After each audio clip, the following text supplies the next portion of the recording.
Good afternoon and welcome to August 8th, 2023 Charlton Board of Selectmen meeting. We can all stand up and pledge allegiance. I pledge allegiance to the flag of the United States of America and to the republic for which it stands, one nation, under God, indivisible, with liberty and justice for all. So first, let's approve the minutes from the regular last meeting on July 11th. So moved as submitted. Second. All in favor? Aye. Moving on. So open session.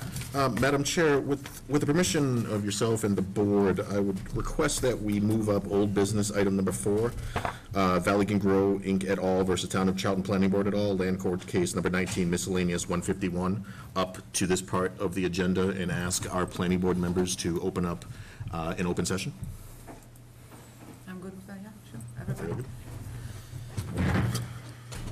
Go ahead, John. You're good. I'd like to open the session for the Charlton Planning Board. Is this far enough away?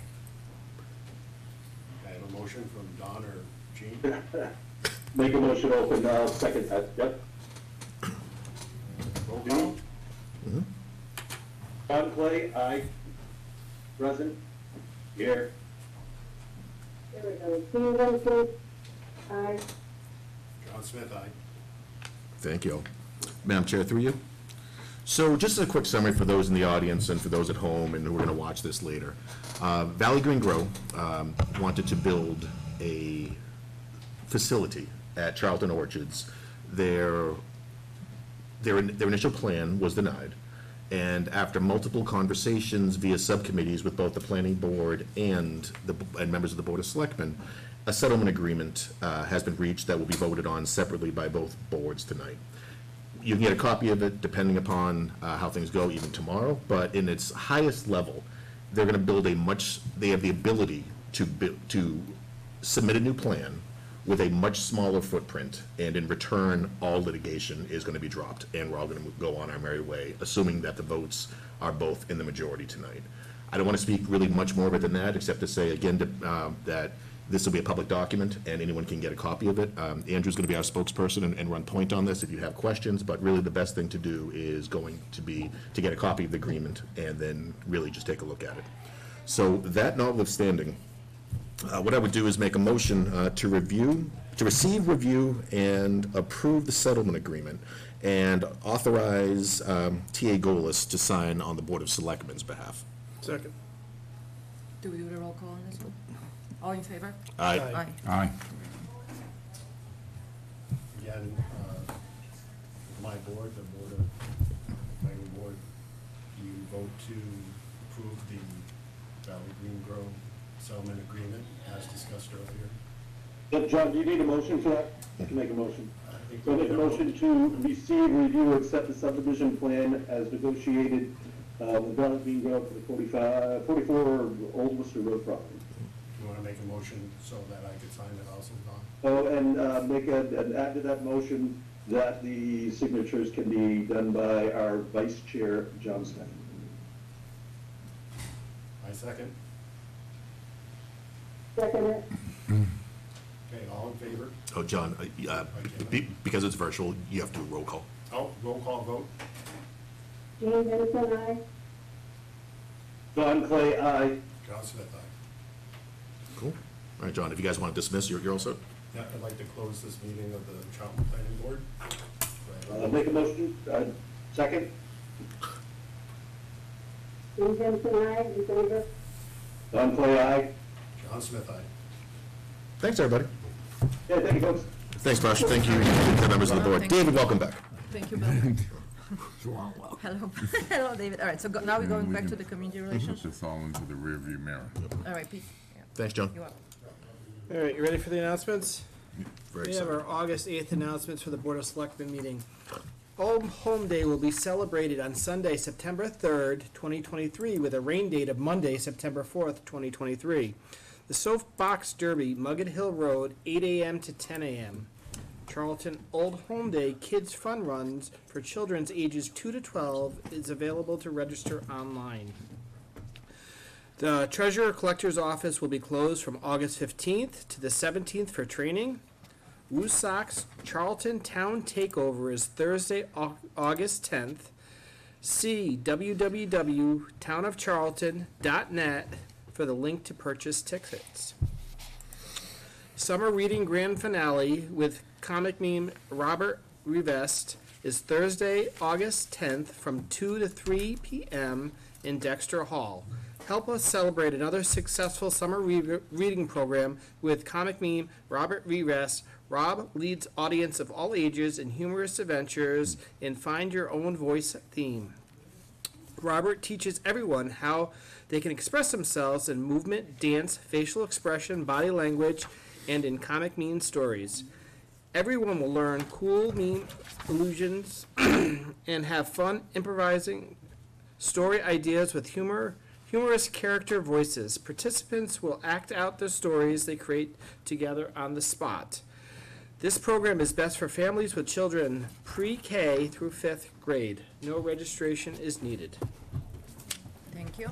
Madam Chair, just a question, do we have any idea for the town takeover, what the interest has been, and how many people we have going? Do we have any idea? In terms of total number How of many people? tickets? I don't know right now, but I can look, see if they have a running total on the Woosocks website. We had a pretty good turnout last year. That was really, really good.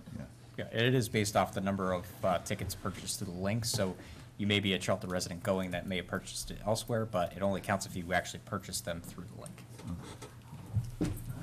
All right then. What now? Open. All right, so. Do we do the open forum now? Yep. Open forum. Do we have to open it? Oh, no, Yeah, we're good.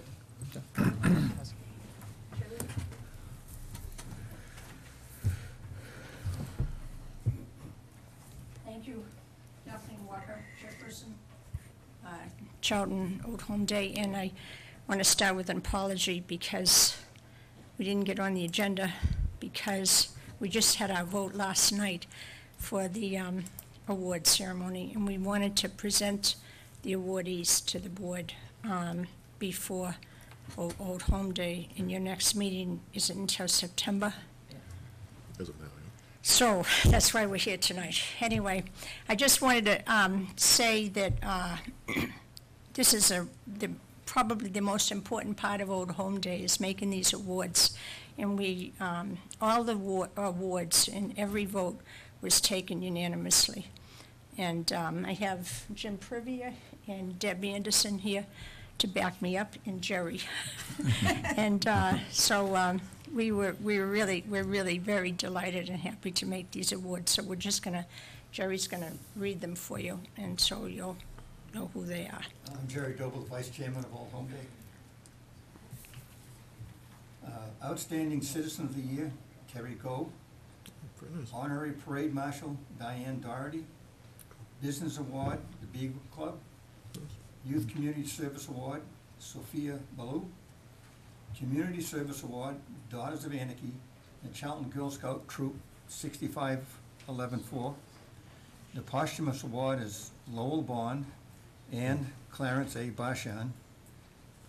That's who we have, so that's everybody. So we are looking forward to seeing you march in the parade on Old Home Day, and we'll have a great time. And if it rains, we'll do it the next day. Thank you so much. We're gonna keep stressing that it is on Sunday, not Monday, because a lot of people still don't know that. So everybody you talk to, you might want to mention that. It is posted now on our website? Yes. And we that have posted decision everywhere. was Yeah. unanimous And to it's go to Sunday from Monday. Yeah, no, yeah, there is some confusion still. So would it, Right, right. would it be considered annoying if we did a reverse call notifying residents of the date change this year? Because we can use it for non-emergency, we just get bumped if there's an emergency. Yeah. That would let everyone in town Yeah. know. I just don't know if they would consider it like an annoyance, or we're just letting everyone know, hey, it's not Monday this year. The It's last time we did it for even voting, people got upset. Yeah. How many? I got, no, there was honestly, I heard from at least 7 or 8 people, which I know statistically isn't very much, Right. but knowing not that many people ever reach out to me for a lot of things, anytime I hear 7 or 8, I'm always like, oh, that's an odd number. I mean, but again, we can do whatever the board wants, I would just caution against using that for things that aren't emergency, because people, perhaps validly so, get upset about it. So along those lines, what about the sign in front of the library or other things we can do, like get it up there more and like leave it up for like a longer time? And for we some of us who are do we very have- do you- active. DPW, Yeah, Taylor? put yeah, that was up it say, got there. that big sign going? No, but Bill, like you posting a lot, so you can go and find the Old Home Day webpage on the social media and repost it. I'll think about it. Speaking for Old Home Day, anything you can do, we'd appreciate No, it. Jerry, no, Yeah, Jerry, no, people we'll take are- care of it. People are following you, are active on the social media, so they will know. I mean, it's only been that way for 126 years, so It it's is. not a big deal, It's a little right? habit forming. It is a big I may still show Don't up. throw gasoline on that fire, Kathleen. Don't No. like. Kathleen, can that be also announced at the fireworks on Saturday? Fireworks is as usual on Saturday. Right, but can you guys announce it too? Yeah. Just to make sure to all those people. Yeah, That's a fireworks. good Maybe you can opportunity. spell it out in fireworks in the sky. Yeah. Good idea. Yeah, Not Monday. yeah. Maybe we could have a. No, we won't share it. Jerry, now you're thinking. Yeah. No, thank you, and congratulations to everybody. who Yeah, was seriously, thanks for all nominated. the I help. know, we've sat through that, I know it wasn't an easy choice. Everybody's so great, so thank Yeah. you for doing it. It's good. Thank you very It's much. great. Thank you, thank Oh, you so Chief. much. Chief, frog jumping contest. Well, through the chair, just a couple things. Because I'm the entertainment chairman for Old Home Day, so one of the things that we've had in the past that a lot of people haven't gone and seen are the games that down in the back. Okay, so so this year, Catherine, what's the first name of the games now? Cindy. The Highland Highlands, yeah, sorry. Highland Games. So, there's gonna be, some pretty good competition down there, and so people, throwing logs, lifting all kinds of heavy stuff. One thing that we're going to do, and it only really came up, in the last, week or so, there's one competition where they call it Thor's Hammer, and we're going to do it, over here outside of the entrance near the Selectmen's office on that side. So after the road race, the area where they had occupied, they're going to demonstrate that between a couple, few competitors. Now, I don't know if they're going to allow the public. Those hammers, range in different weights. The hammers that are going to be used are 15 pounds, and they're going to be awarded to whoever wins it. So that would be something, for people to watch. And they have to demonstrate, they have to hold it out for however long. And they were explaining to me, like, the world record's like a little over 65 pounds, the hammer, that, for how many, like a minute or whatever. But these are only gonna be 15 pounds. But that's gonna be one of the Highland Games, something new. And they're gonna do that separate from what's down back. But people should come to see that. Of course, I want to advocate for my frog jumping, so I'm asking that people think about catching those leaping amphibians and bringing them to Old Home Day and participating with their children, grandchildren, nieces, nephews, or what have you. So hopefully everything, and the committee, we work very hard. It's no cost to come in, no cost to park. So when you come, anything that you may purchase from a vendor, be it the Lions Club or the Boy Scouts or whatever, that helps them out. So you don't have to pay an entry fee or do whatever. It's great fellowship, and it's just a great day. And we hope people will come and really enjoy the day. And like Kathleen, was saying, yes, after discussion back and forth and what's transpiring weather-wise and everything else, last year we had a lot of people, different organizations and individuals that lost out significantly because of the rainout, and there was no alternative for them as far as recouping that. So if you were an organization, you bought hamburger, hot dogs, or whatever, can't keep that for a year. So they had a negative result, you know? But the committee also, for people to understand, anybody that came and paid for a slot, they didn't get charged again for a fee for their particular booth. We're gonna honor that this year. So we're doing a lot of things, you know, to show that, you know, we are who we are, you know, and we're, as far as community-minded and what have you. But we want people to come, and we're also very mindful of all of monies and things that are donated to us, you know, either through, you know, from the different businesses or whatever. So when people come, you know, the business knows through the banner and through all our advertising that, you know, we appreciate what, you know, what they donated, and the idea Old Home Day did take place, and it's because of their generosity, you know, why we're able to do that. And obviously, too, the generosity of the taxpayers at town meeting that voted some monies for us as well. Because Old Home Day right now runs, not counting the, like say the police budget or whatever we're paying the officers, it runs about $20,000 with the fireworks and everything else to run it, you know, and things are increasing. So we truly appreciate anything and everybody that has donated or in-kind donations. So, because without their help, Old Home Day wouldn't go on. Thank you. Thanks, Chief. Thank you. Good. Can we arrange to videotape Selectman Boraski throwing a hammer? No, I was actually gonna, so they're just holding hammers. They're not gonna be throwing hammers out in front of them. They're just holding them out. They're not throwing them. It's held straight out, and they see how long they can hold that weight. Yeah. And once it goes down so far, then that Yeah. stops. He needs to throw it. Yeah, at you. It's not like I knew there was you gonna be People would pay for that, That was- and then the money goes to the home day committee. It would. Kevin, Hey, come on Ken. up. Skillet toss. Right? Oh, old school, nice. Foster Old Home Day I was has a gonna say, skillet, right? women's skillet toss. Exactly.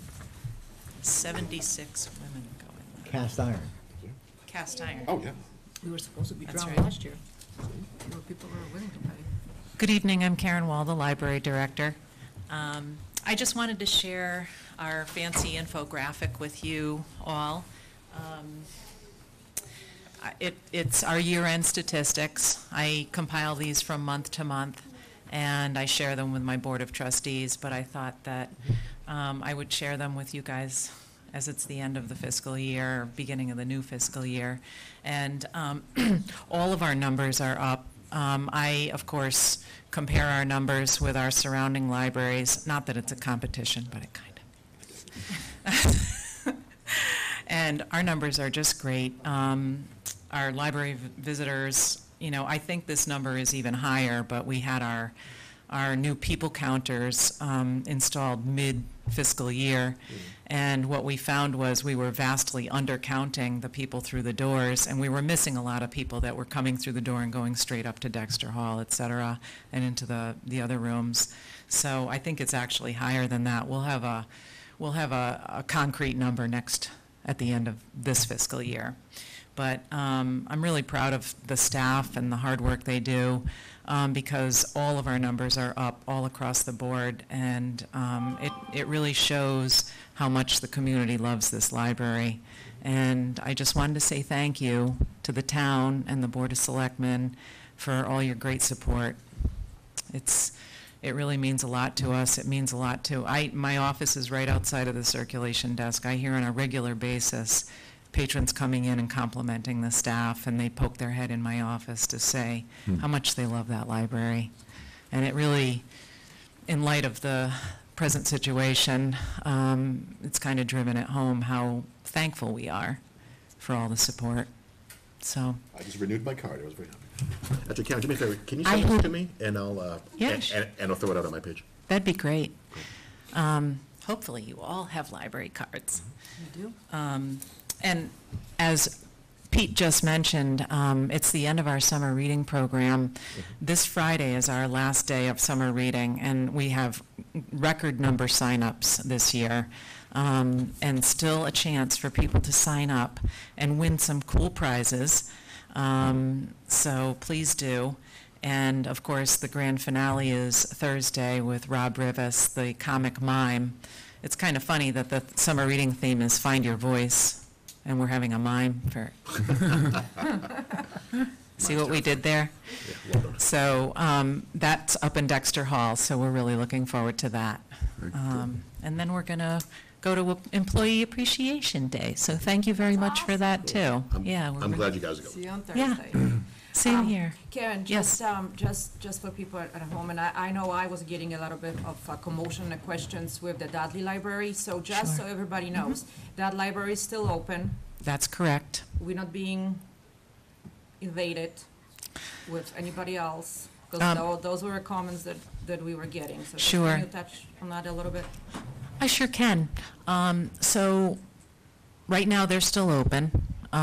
They are open, I believe the vote for the override is the 17th. So, you know, I think depending on which way that goes, that will determine whether they stay open or have to close, or we have the super town meeting. There's been so much back and forth, it gets very confusing, but I think the notion is to keep them open at this point with whatever means possible. So do you want me to clarify the policy? Is that what you sure? If you wouldn't mind. Sure. So our library, along with almost every library in Massachusetts, has what's called a reciprocal borrowing policy. And it's at the behest, really, of the Mass Board of Library Commissioners. And the whole purpose of it, what it basically says that if if a municipality chooses to close the doors of their library, that surrounding communities have the option of not lending to those residents. And it's not meant to be a punitive thing for those people. It's meant to put pressure on the municipality to fund their library so that those residents aren't putting an undue burden on the other surrounding libraries. And so Charlton does have one of those policies, as does Webster, Oxford, Sturbridge, Southbridge, you know, all of the surrounding communities. And as one of the Mass Board of Library Commissioners put it, you know, it's really meant, we have the whole premise of our resource sharing is built upon every library pulling their weight and every municipality pulling their weight. And so the whole purpose is to put pressure on the municipalities to, you know, carry that weight and contribute to this massive resource sharing program that we have going on here in the state of Massachusetts. And I can tell you, having worked in the tri-state, in libraries throughout the tri-state area, Massachusetts really is head and shoulders above all the rest. They really have a great resource sharing program. It's the reason we're able to lend so many materials, whether we buy them or Sturbridge buys them or Dudley buys them. It's a constantly moving, you know, shipment of materials back and forth throughout all of the libraries. And so, you know, as Rosemary Quinn put it, all ships rise with the tide. And that's the whole premise of it. So that's the reason for that. It's not meant to be punitive. And the fact that once people found out about it in Dudley and raised such cane means that this works, because it brought attention to it and it made a difference. They worked really hard. The library's still open now. I think they had all received pink slips before that, so they're still open. So that's evidence right there that this works. So, do you have any other questions about that? I'll try and answer them. This is perfect, thank you. Sure. No, other than the fact, I've been following it as well, other than the fact that it's more the certification. Once you put a key in the door, you lose certification. That triggers Yep. the Mass libraries. to Yes. see what you do with them. Yes, you're decertified, and if you had received a construction grant, you're due to pay that back. plus interest. Do we still have an instruction grant? We do. Just curious. We do. Just curious. They are, it's 30 years now, but at the time we had it, and Dudley as well, it's 20 years from the certificate of occupancy that you have to honor the provisions of that grant contract. And we're, how many years into it? Probably 15. Yeah. Yeah, I was gonna say like 7 or 8 at this point. I think 14. Yeah, it has to be that. Yeah. Okay. But we're still required to adhere to the provisions of that as well. So hopefully we won't have to worry about that. Not with those numbers. Just so I understand, on your graphic here, Sure. where you have card holders? Yes. Those are library card holders. What's that? Library card holders. No, I understand. Oh. But what's the difference between the colors on the little people? Oh, I think that was just a fun graphic. Just, Oh, I would have thought number of cards versus population, because it's right about that. That's what, yeah. Yeah. It's pretty clear, it's red people and blue people. I don't think, I don't think there was any political, It's gonna be motivation for it's that gonna- whatsoever. I think it was just representative of the population in Charlton, because I think the population's around, I thought the same thing, Bill. I thought maybe there were 11,000 kids and we only have 5,500 or. and it's not just kids, No. it's everyone. all I use it all ages. the time, so. Yeah. Anyway. all right. And we, of course, all these numbers contribute to the amount of state aid that we get. So everything kind of gets, put into, a big formula, and at the end of the state aid, reporting, I'm just about to start my financial report. I've already done my statistical report for the state. And when those are all compiled, the state goes through and decides how much state aid each town gets. So it's really important that people who don't already have library cards come in and sign up for a library card. All of these things matter. Yeah. So thanks for asking that question. Thank you. No, we've been no, through a thank you. few You- of the presentations. Historical Society was wonderful. Yes, exactly. And the room was packed, so hopefully people will be coming. Yeah. Definitely. you. Thank you Great- very much. Great work. Well, we appreciate your support, and I don't do it alone. I have a great staff, so. Yeah, and obviously, you do a really nice job. The programs are great. All right. So moving on. Anybody else in the open forum? Anybody at home? Nope. All right, moving on. All right. Appointment and resignations. All right, the first appointment is for the assessing technician position.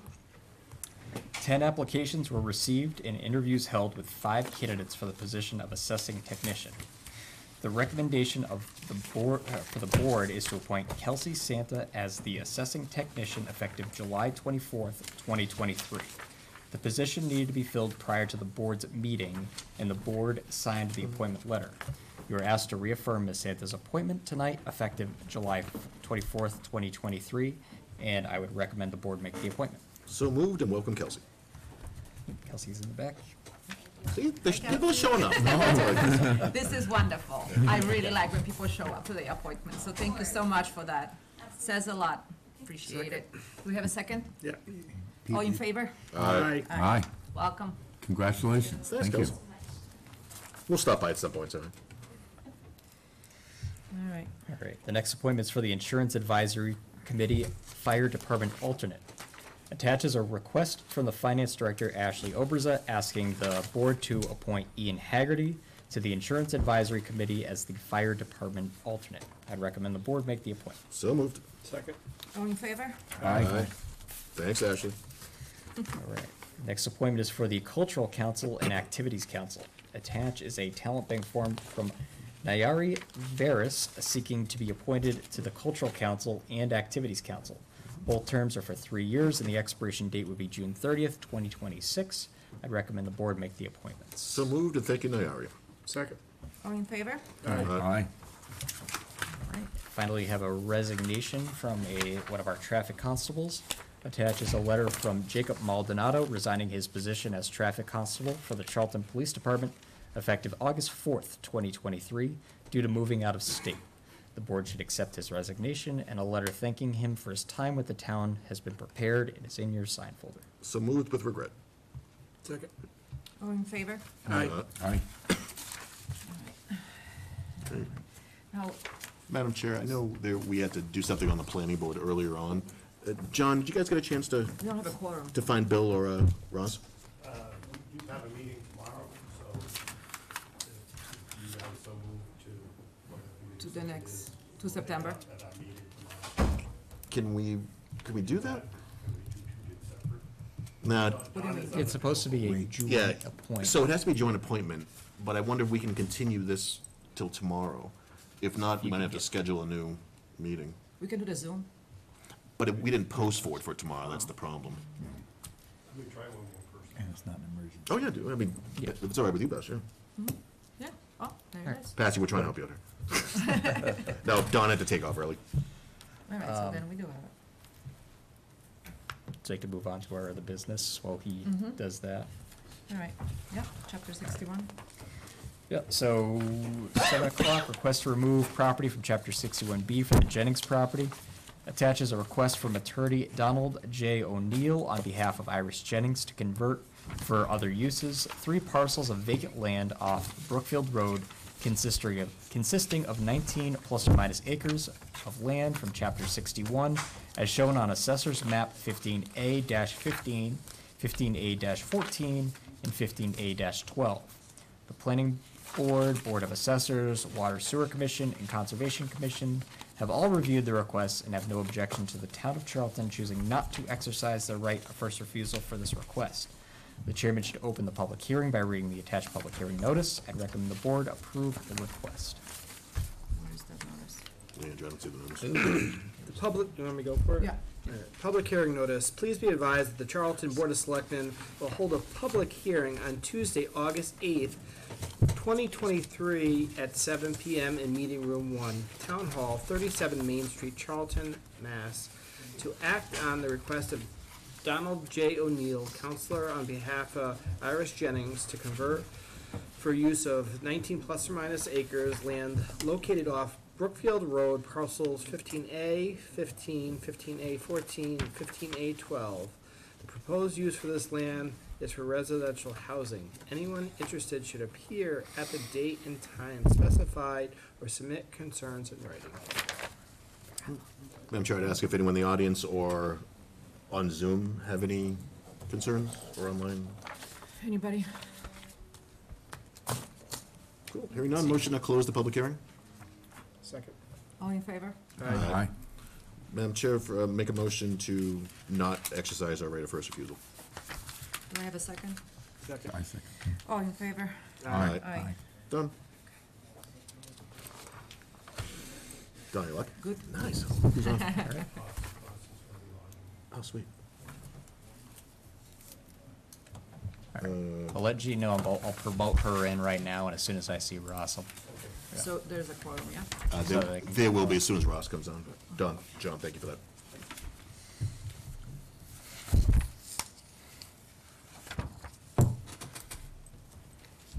Hey, Gene, thanks for hanging around. We're just waiting on Ross.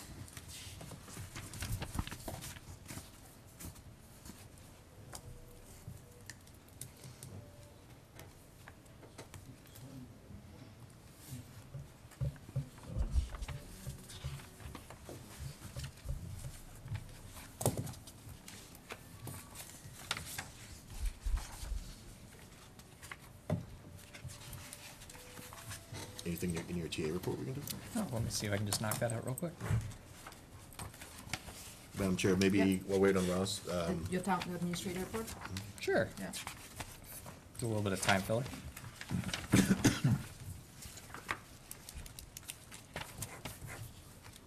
sorry, didn't mean to put you on the spot. Oh, no, that's.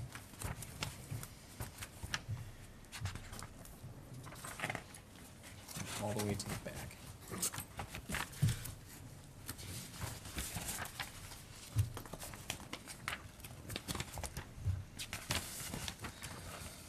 All right, a few things. So the Mass DOT Rural Streets materials program. It's a relatively new program that's been rolled out by the state. We recently received notification that the town of Charlton has been accepted into this program. Under the program, Mass DOT will provide some free consultant assistance to determine the best interventions to improve safety on each roadway that qualifies under the program. After entering into a MOA with the Mass DOT, the town will be provided with the approved materials free of charge for us to install.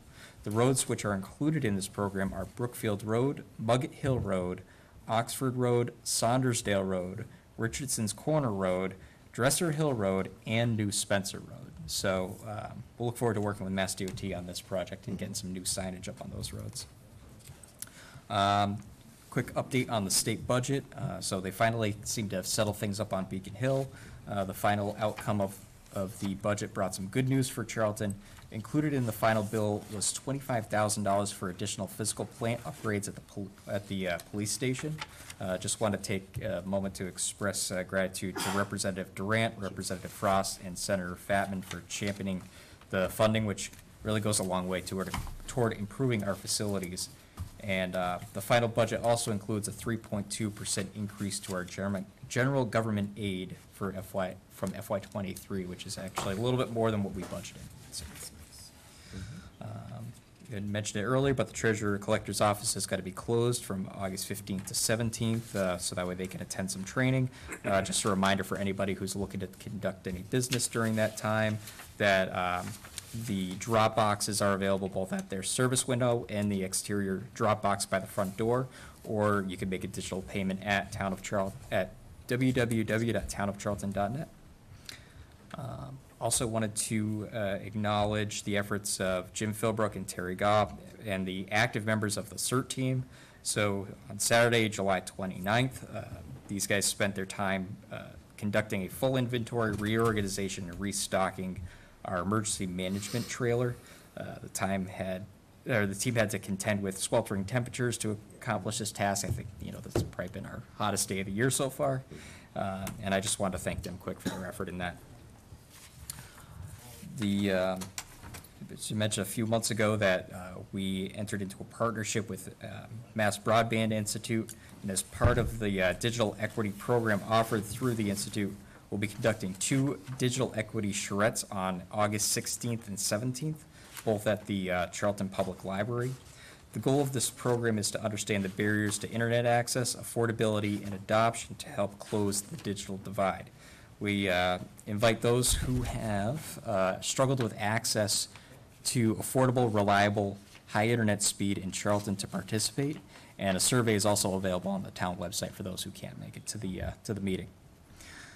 And finally, the Cannabis Control Commission regulations. So back in August 2022, the legislature passed the act relative to equity in the cannabis industry.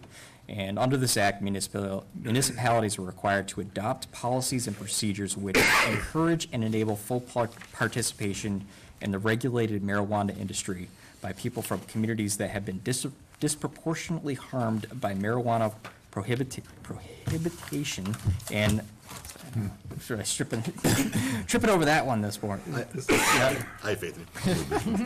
And enforcement to positively impact those communities. So on July 13th, the CCC finally released their draft regulations to guide municipalities in complying with this act. And the regulations do contain a significant number of provisions that will place a burden on municipalities to comply with, and essentially strip a lot of the authority of towns to enforce pre-existing host community agreements. We're awaiting some further legal guidance on the required actions to comply with the act, but plan to bring some initial policies forward at a future meeting for your consideration, which would be required by law. I have provided some initial drafts to the Marijuana Advisory Committee to at least review before coming here, so those will be on a upcoming meeting. Good timing. Ross just joined. How about that? Seriously, I'm impressed. John, Ross just got on. You will be in a second, I think. Ross is here. Ross, don't decline. Come on. Have you read through that whole thing? I gotta accept it. There we go. There you go. Ross, what's going on?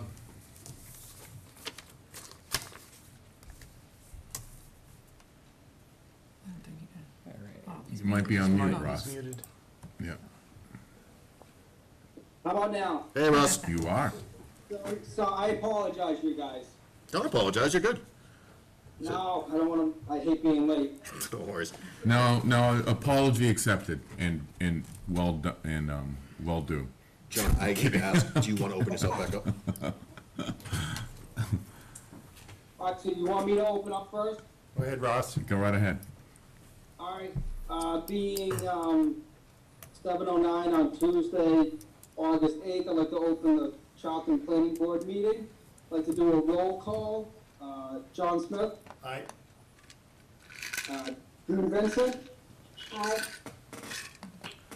all right, and I believe that's it. Just, and Ross Lemansky, aye, just the three of us to make a quorum, correct? Yeah, you're good. Yeah, Ross, you're good. All right, are you guys already opened up, I take it? Yep. Oh, sorry, Bash. All right. Go ahead. All right, go right ahead. So this is a, I Yep. think this is a joint agenda item for appointment of the planning board alternate. So, Madam Chair and Mr. Chair of the Planning Board, I'd make a motion that we approve Patsy Ridlack as the Planning Board Associate Member, and welcome back, Patsy. Second. All in favor? It has to be roll call, Oh, Vash, aye. actually for everybody. Steve, I, absolutely. Pete, aye. Aye. David, aye. All right. I'd like to ask the planning board, do we approve to appoint Patsy Ridlack as the planning board alternate in roll call? John Smith, John Smith, aye. Gene Vincent, Jean Vincent, aye. Ross Missy, aye. It is unanimous. Cool. All right, Ross, you guys are good. I Welcome back. appreciate it. Thank you guys very much. You're welcome, yeah. Congrats, Patsy, welcome back, yeah. Do you want a speech or anything, or talk about your? Thank you. No, but it You know, is, 18 years, I'm just trying to make it so it's like, at least 25 or something like that. Smooth. just so for the people at home, just so you all know, Patsy was 17 years old when she first joined the planning board, and that's she why I'm stuck that to it young. for That's 20 why. years. Yeah. Thank you. Thanks, So Patsy. good to have you back. All right, Just have it. All right, Ross, Gene, I think you guys are good, thank you. Thank you. Yeah, thank you very much. Bye-bye. They get adjourned. Close out, or? Yeah, good job. Oh. Close the out's good enough, too. All right. You'll Next you'll item. perpetually stay open. John, thanks for coming in tonight, Thank you, appreciate John. it. See you, Gene.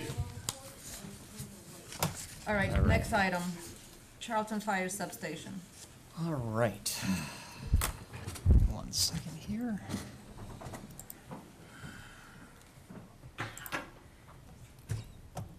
Trying to share my screen real quick. All right, How so are the ya? Fire Department Substation Committee, along with consulting architect Jeff Shaw from Context Architecture, are here to provide an update to the Board of Selectmen on the proposed project, projected response time impacts, and estimated costs. The board is asked to provide direction on next steps relative to the project based on the findings of the feasibility study. Give me just 1 second. I'll share the screen here, and we can all just walk through this. So.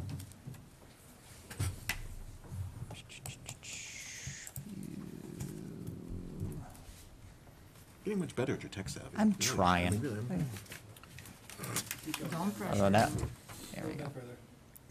There we go, full screen. Great. What's up, Jeff? Hi, everybody. My name is Jeff Shaw. I'm principal at Context Architecture. Our firm specializes in public safety facilities, particularly fire stations, and was selected to do this study. We prepared this presentation just to give you an overview of the work to date for the Fire Station Committee, Substation Committee. The scope of work that we conducted was here on the screen: a site analysis, programming of the fire station space needs, a response time analysis, and I'll explain that in a bit, the concept design, and an all-important cost estimate. So Chief can go into detail about the existing conditions. We included a few photos here that he provided to us of what we're trying to solve, some of the issues in the space needs. But I don't know, Chief, if you want to give a illustration. Yeah, so the picture on the right is 2013, this is this year. Nothing's changed. Every time we get a significant rainfall, we get 3 to 4 inches of rain within the building. And every day we go up and squeegee it out. We do have, there's 2 movies that my people took where the water is actually coming up from underneath the concrete. Just to give you what Station 2 looks like, I think this speaks loudly. The program that was put together, space requirements for the station in summary include a small amount of public space and other shared spaces for the department, about 1,100 square feet. Administrative uses, some office space, about 500 square feet. The majority of the building is dedicated to the apparatus and support spaces for the apparatus at 7,750 square feet. Firefighter quarters, including the living and kitchen dining day spaces, about 2,500 square feet, and building support of about 900 square feet. And the actual design that you'll see today is a little over 13,000 square feet. Additionally, we also have some site features we have to accommodate for a flagpole, emergency standby generator, transformer, trash recycling enclosure, and some trailer shed space for vehicles that won't be in the apparatus bay. As some of you may know, the site that was identified is at the corner of Mugget Hill, Oxford Road, and Heritage Drive. Those are just a couple of maps showing the site. And this diagram on the right shows in the red zone the site that was ultimately deemed to be most favorable. We did multiple studies of this site, including the west side of Heritage Drive as well, and determined that the west side was too steep, was actually not advantageous for the fire department. There was added a lot of construction cost and complexity, and though it wasn't the initial assumption, proved to be the east side proved to be the best side. So that is what you'll see in the design. At the same time, we also did a response time analysis. A consultant that we employed uses some data from the fire department regarding their current call volume, current call response, imports that data into their mathematical models, including geographical data about the town specifically, the roads, intersections, travel speeds, and a host of other factors, and produces maps as well as charts that can tell us a lot of information about how the department currently responds to the town from Station 1, Fire Station 1, and what the potential improvements would be when the new fire substation came online. So in this map on the left, it's color-coded. The quickest response times are in green, and then it goes all the way up to a red tone for the longest response times. And this is from wheel start to wheel stop. It doesn't include as the call comes in and for the firefighters to get on the truck. It's just travel time. So on the right-hand side, you can see a couple pieces of important data. Travel times from the existing station in equal to or less than 4 minutes.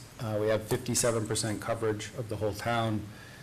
Less than or equal to 8 minutes is 84% of the town. The average travel time for the calls volume the town has is 4 minutes and 30 seconds roughly. And to get to the 90th percentile, it takes 9 minutes and 40 seconds. In the next slide, you'll see the proposed substation located in the graph on the left, and visually the improvement, it seems quite obvious, significantly more coverage of the town in green and much less, almost no reds, just some oranges there. And then the data backs that up. 62%, a little over 62% is covered in less than 4 minutes, and almost 92% in less than 8 minutes.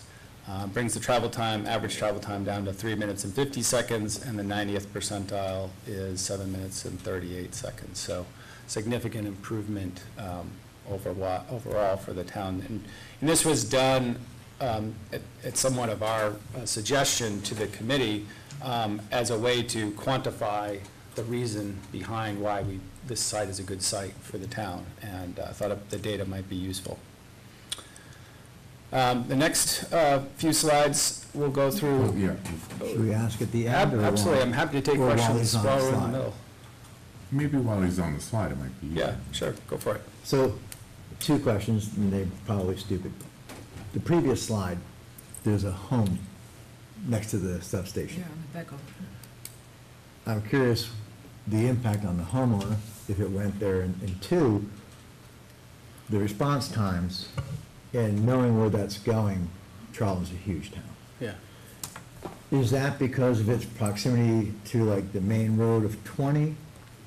Or was there an alternate location, maybe not on 20, that could have taken the 90th percentile to even lower response time, or not really? Because we are so huge and spread out. Yeah, well, one caveat, we were not, our task, as the architect in this study, was not to look at any other sites, we were Okay. given this site specifically, but we did this study to back up what the improvements would be. And I think there are a couple of conclusions that the group could take away from this. One is that the coverage to the southeast corner of town was significantly improved because of its location. And so any movement of this site that the town chose to do to push it further away from Station 1 would only improve other far-flung areas of the town.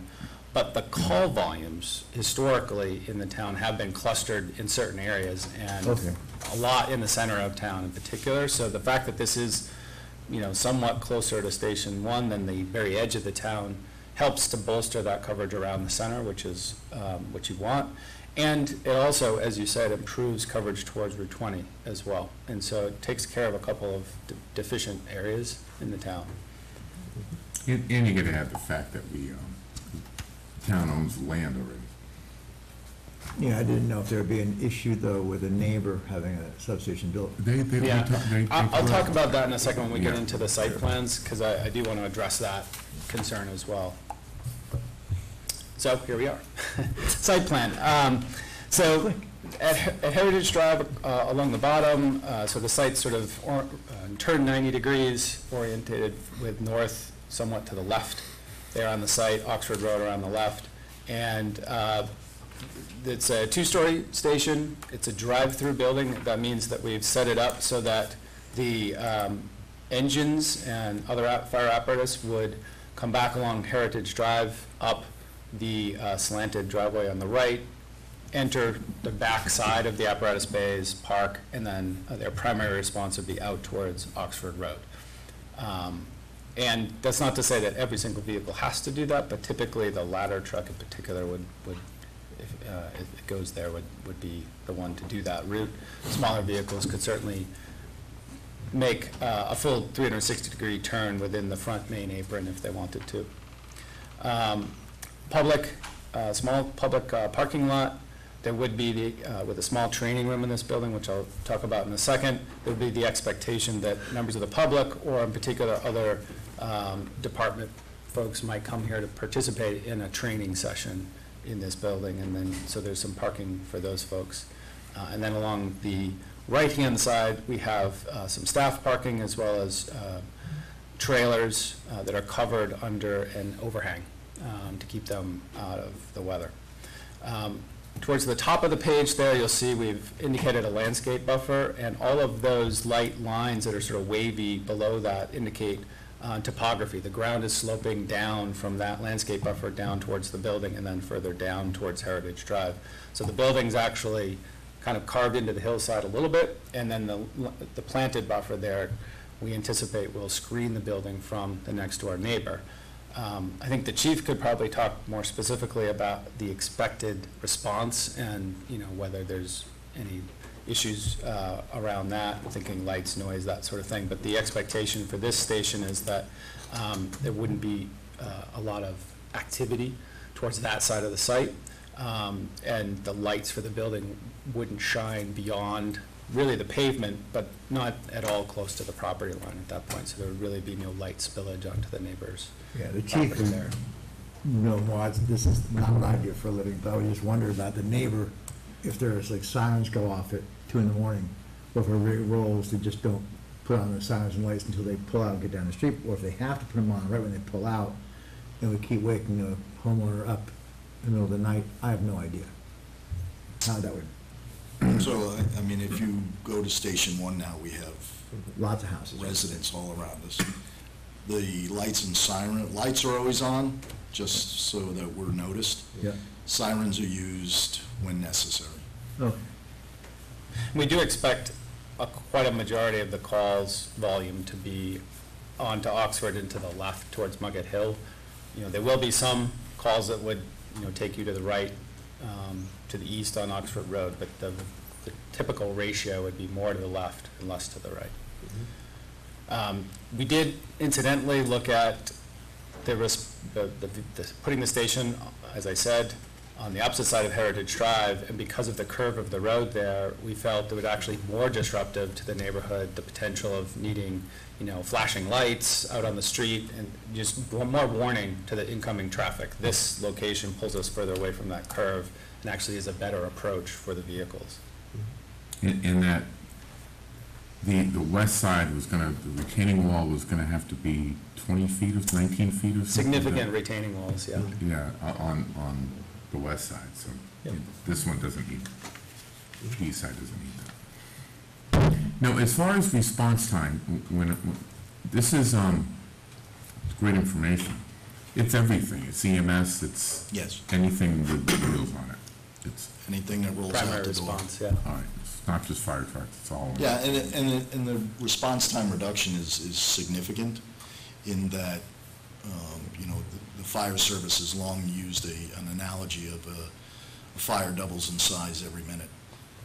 So we've cut 2 minutes plus in response time with the availability of this substation.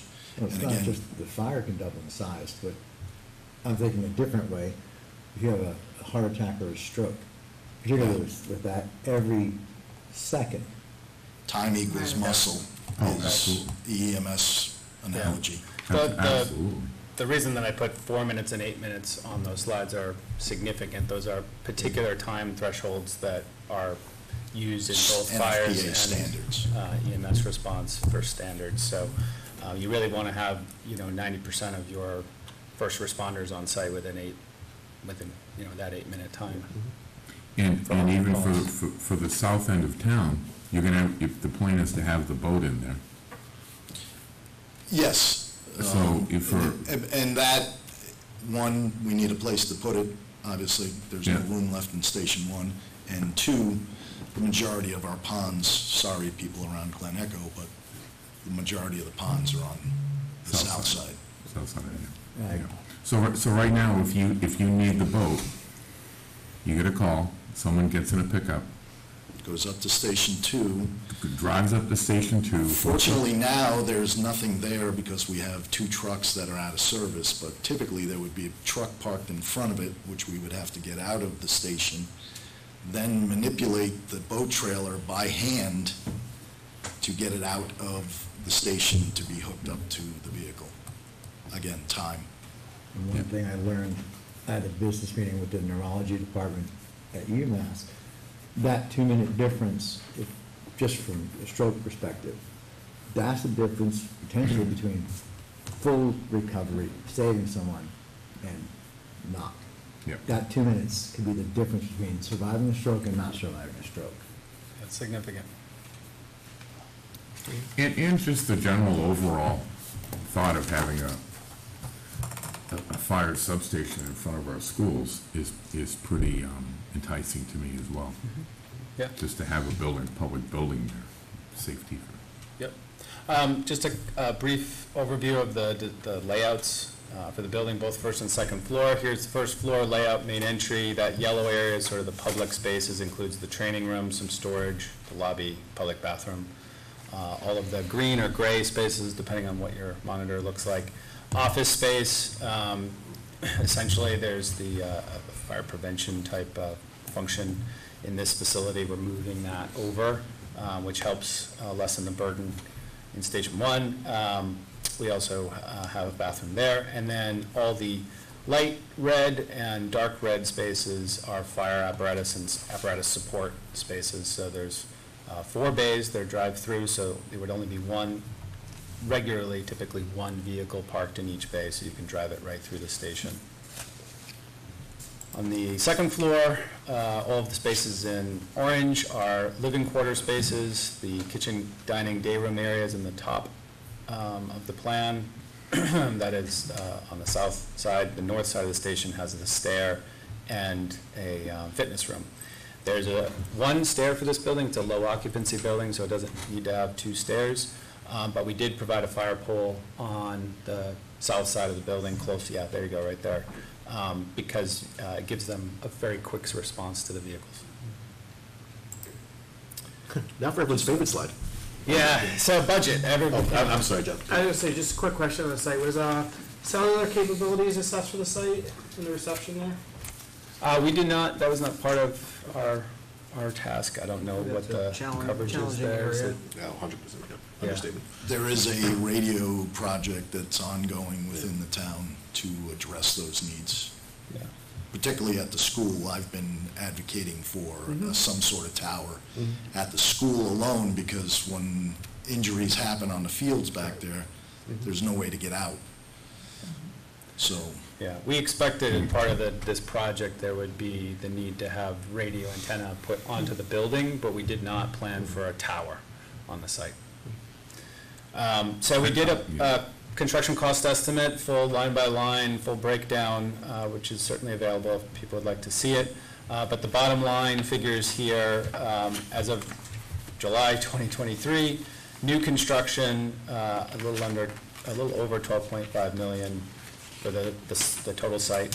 This construction cost only. And then we escalated that to winter of 2024. It's about 3.5% escalation. So anticipated construction of 13 million roughly. The soft costs, which include engineering, design, furniture, fixtures, equipment, all the radio, everything that has to go into the building, about 2.7, 2.8 million. And then a project contingency, which is factored at about 10% at 1.5, 1.6 million for a total project budget of $17.4 million. And it's a big number, so I'm happy to try to get to people's questions here. But that's where the current marketplace is for these projects. A couple questions on this. So the 17.4, that includes the 1.5 contingency. Correct. So there is the potential to be 17.4 or also 15, basically. Yeah, I would say that for planning purposes, our advice is always to stick with that 10% when you're at this stage of the project, because so little is known. But by the time we go out to bid and start construction for a new building project, you can probably reasonably bring that down to 7%, because it's new. But you should still expect to budget for unforeseens, underground things that we don't know about, issues that come up during design, potential things. We do see historically in our projects that we don't spend all that money, and whatever's not spent is obviously not borrowed against, so that wouldn't have to be used, but planning for it now is prudent. Yeah. So just moving forward, assuming, taxpayers approve, we get to go ahead with this. The new Station 2 is built. Are we moving existing equipment and personnel from one building to this building? Or do we have to purchase additional equipment and bring our additional personnel to staff it? Because we don't want to get the taxpayers to vote to spend $17.5 million for an empty building. Yeah. So how would that be? Chief jump in there. So when I proposed this initially. No, full transparency. No. No, absolutely. When this was proposed initially, it only works as if you have the appropriate staffing level. Currently, I've got 6 on a couple of my shifts. I would say that we'd need to be at 7 per shift. One more. To make a 4 in the main building, a 3 at this building, such that, like you said, we can get a truck out the door where it needs to be in that 4 to 8 minute window. So you're looking at 1 extra firefighter or 2? I don't want to call them firefighter because they do everything. So currently, we have 23 full-time firefighters. We would need to be at 28. So 5 more. 5. Yeah. Each shift position comes with. Each shift would be a is- total of 7. Yeah. Oh, so it's one more per shift? So, yeah, and Yes. there are 4 shifts, yeah. Equipment, are we having to buy more, or are we just moving equipment? Maybe we Equipment can, moves. Okay, so the only Kind of additional depends. cost that we have to, well, we have to tell the people, I mean, there's no question about the need, but we want them to know, hey, look, we need to then also budget, this is a one-time cost. Personnel is an ongoing cost. We just have to make sure we include, so we know what it's gonna do to the budget going forward. Again, it's not a question of need, it's just being transparent. This is what we're looking No, for. absolutely. And with the staffing, there are grant opportunities available, as we've had done in the past. So Basha, through you? And then we also, we're gonna get we'll get rid of Station 2, which if it doesn't fall down before this is built, we're gonna get rid of the Quonset hut and get the $1.3 million tower truck out of there and put that in this new building, right? So, and we're renting that space for the Quonset hut that the tower is Yeah, in. I don't think the rental is gonna cover the cost of the. No, but there's other benefits, But so. what can we do with the old Station 2, or the land? We don't own that, we rented. Station 2? No, that's we the own it. Quonset hut, up on North Main Street. We own that land? I was always told that we rent that. Oh, no, it's a highway, it was a highway fund. The Quonset hut Oh. at Station 1, I still thought we leased that. You know what? That's a mea culpa on me. Yep. that's, I'd go for a parking lot. and I think that was an original idea that was brought up when they were talking about the public safety building, was a municipal parking lot for Yeah. overflow and whatnot. Or sell it? Oh, we saw it. I like learning something new today. Basha, through you? Yeah. So, for those at home who may not be following all the intricacies, by the way, Jeff, awesome job so far, and Chief, and you and the team, obviously. This is not the public safety building that was presented before. This is not even a standalone fire station, and I'm being a little coy with that. It is a substation. Station 1 stays as is. Station 2, which, come to find out, we do own the land, goes away. Quonset hut goes away. That gets moved in there, and this gets put in front of the school. Now, this is not directed at the chief or Jeff, but this is an enormous price tag at 17.4 million plus the additional staffing. That's, it got shot down at what, 24 last time? So. 24, but, and that was, I'll let you finish. Yeah, no, I was gonna say, I mean, I'll help you. but because the town decided that we didn't want to go in that direction because of inflationary pressure, this is what happens now. Yeah. That's not a reprimand, it's just a simple statement of fact, and people are gonna potentially say, well, prices are gonna go down. Not necessarily, I mean, because you have to remember, even as inflation slows, the very nature of inflation is prices are going up, they're just slowing down. Prices only drop in a deflationary environment, which quite honestly is kind of rare. If you look at the overall CPI, it doesn't happen that often, and when it does, it's usually because your economy is in an absolute disaster. So what I would challenge this board is sooner than later, the 5 of us are gonna have a real discussion about about if we want to proceed with this, and how we're gonna pay for it. Because, let's be candid, the schools will continue to have needs, and I really believe that we need to start funding them more than we currently have been. That's just, again, me, 1 of 5. I can't see any possible way, even with all of Amazon and all of LNG and even other new growth coming in that we are aware of, or even possibilities, that we can fund both of these things, both the schools and this, under the levy limit. At some point, we have to prioritize. So I suppose what I'm getting at is that we're gonna have to have real discussion around, are we doing a debt exclusion for this, or are we doing an override for the schools? I firmly believe that one of those two things is going to have to happen. So, that's our discussion for tonight, but just for those at home and the reality here, we as a board cannot, and I'm not saying we have done this, but we cannot kick that canned conversation down the road. One of those two things, I would be happily proven wrong, but I can't see both being under the levy limit, so something has to give. So again, not for tonight, but we gotta have that convo. Right, I agree with Bill.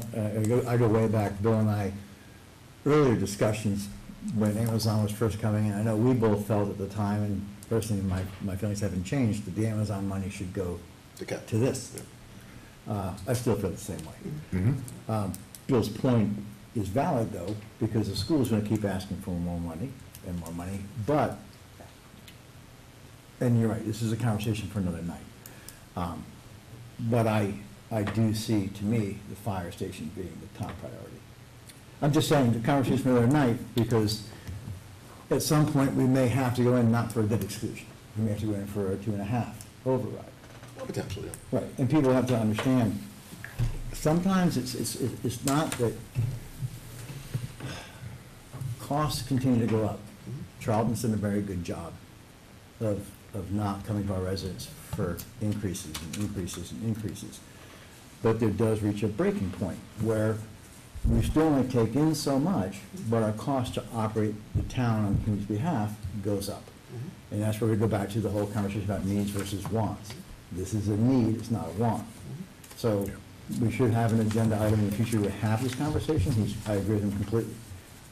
For me personally, this is my priority. Yeah, I'll go on record right now, and I've said this for 4 years, public safety to me, and I know people are gonna get mad when I say this, but I want to be transparent, if people like to say it. Yeah. Public safety to me trumps schools. Many people disagree with me on that, and that's okay. But if we have that conversation around debt exclusion for this, or as opposed to paying it within the levy limit and then have an override for the schools, that's a direction I'm initially leaning. I can be convinced otherwise, but that's where we need to force rank what we prioritize, and we gotta find a way to ask to budget this stuff. But again, I'll get off the soapbox now, but I want people at home to know that we're gonna have a real conversation about this. I don't think it's a soapbox, but I also think. Oh, no, I'm always on a soapbox, let's be clear. No, but I always think, I mean, to me, and I'm the woman, not that means anything less, but that's as simple as it can be. I mean, I cannot imagine any simpler building than this. So this is not the Taj Mahal. Those on here. But I'm looking at it, it's not the Taj Mahal like people. Yeah, there's just a few more, and I appreciate the segue into these other slides, because we did do some visuals here, but this just gives you an example of the building placed into the site, so you can kind of see how far and how close it is to the neighbor. And, you know, the 3D view, and then the next few go through proposed renderings of the exterior. And like you said, it is very no frills, simple. Fits the neighborhood. You know, fits into the neighborhood. Yeah. So that view. It's like Bill's house. But that view is very telling. And when you just look at the map and see orange, you don't really know visually how big it is and how close to the house. This is a much clearer picture of, okay, it's really still that far away. There's still a buffer zone that we can even work with. Further more than the Station 1. Something about arborvitae. Yeah. No, they were in the plan. So I know you kept saying this is the discussion for another day, but would that be going in October? So I think that's a direction that we kind of need to have, is if we want to move forward with this, do we want to plan for a loan authorization vote this October with a potential debt exclusion vote, if that's the direction we want to head, with a special vote in November? Or are we sitting on this and letting it for essentially springtime and 6 months push out? I think 2 months to push the project is sufficient amount of time. So what you could do though with town meeting is, if you don't have that tonight, to Bill's point, schedule me on this, you could put a placeholder on the warrant. That's what So that if it doesn't happen, it's a blank spot. If it happens, we have a placeholder for it on the I mean, just to warrant. wait until the winter of 2024, that's gonna cost us $500,000 almost, who knows? So, yeah, I don't think we should be waiting. I suppose all I'd say is that, and I'm not saying we would do this tonight, there's no way I would vote to authorize a ballot debt exclusion tonight for this. I just wouldn't do it. Rather, I'd say, no, we are gonna propose this during the budget and borrow underneath the levy limit, and other departments are gonna have to ask for overrides. I think that's the way to approach it. That's how, that's my view on it. That would be tonight if, in fact, you said, not you, but if we said, how are we gonna pay for this? I'd be like, well, I'm not gonna ask folks to do a debt exclusion on this. So I agree, that's why I just asked for a placeholder on the warrant. I mean, I'm fine with that first meeting in September, to have a huge discussion, because this will be a huge deal for us. Yeah, and that gives time people to reach out and. But I don't wanna rush it either, because don't forget, the last time I don't wanna say we rushed, but when we put a standalone fire station in front of town meeting for the engineering plans, it got rejected. So we gotta elicit a lot of feedback first and make sure everybody's happy, because I'm thinking we need design costs first and things along those lines, or? I believe that those are built into the. No, we're already doing that. Nobody wants to hear it, but the reality is, better to have it take 2 years and be built than go for 6 to 12 months and have it fail. Yeah. Because we want this to happen. Yeah, those budget numbers included all the design fees and everything, so if you voted for So- however you're gonna budget it, if you voted for that number. that Yeah, would so, include but then hypothetically, we'd be asking for a 17.5 million, give or take, debt exclusion come October without having any real conversation about it, and there's no possible way that I'm gonna do that. Well, that would fail, because you wouldn't have done your homework. Yeah. I mean, I just wouldn't do it. I mean, we have been having conversations about the fire station for as long as I remember. 100%. So it's But not how are we like gonna this pay is for it? topic. I know, so to what you said, so what does that really mean? So you think that we do have enough time to hold that place and potentially put it on October, or no? Is it, where's the budget meeting? Well, maybe We're not gonna October have and the- November. We're not gonna have the school numbers by then, Yeah. most likely, so we can plan on this as a hard number, and then whatever comes from the school committee, or our largest cost, then consider that as a potential override, or figure out how to fund that. Yeah, because again, what I think is gonna happen is that when we forecast new revenue next year, and Andrew, I'm not trying to put you on the spot on this, but we had around 2 point something, like all said and done, like around 2.1 or maybe 2 million this year forecast. Conservatively. So we used, for our budget, we used 1.2. Okay. For the budget that was passed. Yes. But right now, our estimates are looking much more healthy than that. Well, that's So, good. Yeah. Can I ask So- a question? I'm sorry. No, go. Ed, and you may not know offhand, because I don't know the different firefighters, personnel you need to hire, one per shift. Do you have an idea per person, the cost for us, per person to bring in, if we had to bring in a firefighter? We're still using the 100 a year, right? So That sounds about right, yeah. 500. Yeah. Okay, so even that fits within growth. Right. So, to Bill's point, there may be a way to fully fund this, including the personnel, under the levy limit. And then, like Pete said, we address the schools as a separate issue. Well, schools and potentially other things. Right. You know what I mean? It just, like I said, Andrew, I mean, again, would you agree, and feel free to say no, you don't, that we can't absorb our municipal and school growth along with this proposal and its required growth underneath the levy limit? Where I felt comfortable with being able to absorb it was a project cost at or below 12 million. Okay. This puts it at a little bit of a stretch. You know that the first year that it hits, it's going to be the most expensive year, and then with the depreciating debt schedule, so it becomes easier over time. But, you know, as long as the projects keep rolling in, it's good. You know, you can look for the first 3 years, okay, but where are we in year 5, 6, 7? Yeah. That's where things probably become tightened up, because I think as the municipal growth factor gets factored into the school formula, that's where our contribution, whether or not the school decides to go up or not, you know, the amount that we're paying for our education versus what Dudley's growth is, that's where it's gonna hit us the hardest, and we have to kind of prepare for that. That's 50% of our budget right now. And we still have a lot of unknowns, because we have the feasibility study, so we might be going a different direction, so there might be, you know, higher chances. This is a constant that we know we can kind of factor that in, and there's gonna be too much variables with you know, primarily the school budget, but, you know, the other areas as well. Right, plus any grant money that a fire farmer can get could impact by lowering the potential financial impact on the ongoing. I mean, we figured at $17.4 million, that first year is approximately $1.2, $1.3 million in a new budgetary line item that you have to account for. If it's down to 12 million, that's 890,000. Sure. Which is right about where we're hoping to be with our excess levy right now. And that's inclusive of projected municipal and school growth. That's where we would be currently. Currently. Right, but that's what I'm worried about, is that, Right. so the school comes back next year and says, so we gave them the 1.9 this year. I still really gave, but you know what I mean. So, like, we agreed to 1.9. What if it's so that's baseline already. So 1.9 of next year's money, it's gone. Just gone, like going to the schools. What if it's another 200,000 to 300,000? That could be, because we want to do more than level service, or even get to level service. Yeah. So that's what I'm worried about, that, like, how is this all gonna work? And again, I don't wanna have it come across as though I'm against, I'm actually for this. I just don't wanna have a debt exclusion for it. I mean, in my preference would be that we do this underneath the existing levy limit, and then look for alternate funding sources for the schools, for the municipality, et cetera. Because we've been kicking this can down the road way too long. Oh, yeah, absolutely, no doubt. I'm not convinced. But so, but I mean, I agree with you. for those of us that remember the two swings of the bat at the public safety building, number one, we put a lot of ARPA money into the police station, so the PD is fine now, so we don't need to include that into it. I don't think Dan will agree with you, but. No, he won't, yeah, I know, I'm sorry, Dan, but that's just, they've got new roof, heat, hot water, they've got everything they need, their new bathrooms. Tell that to the lady sitting next to the sex offender in the lobby, because there's no way to separate them.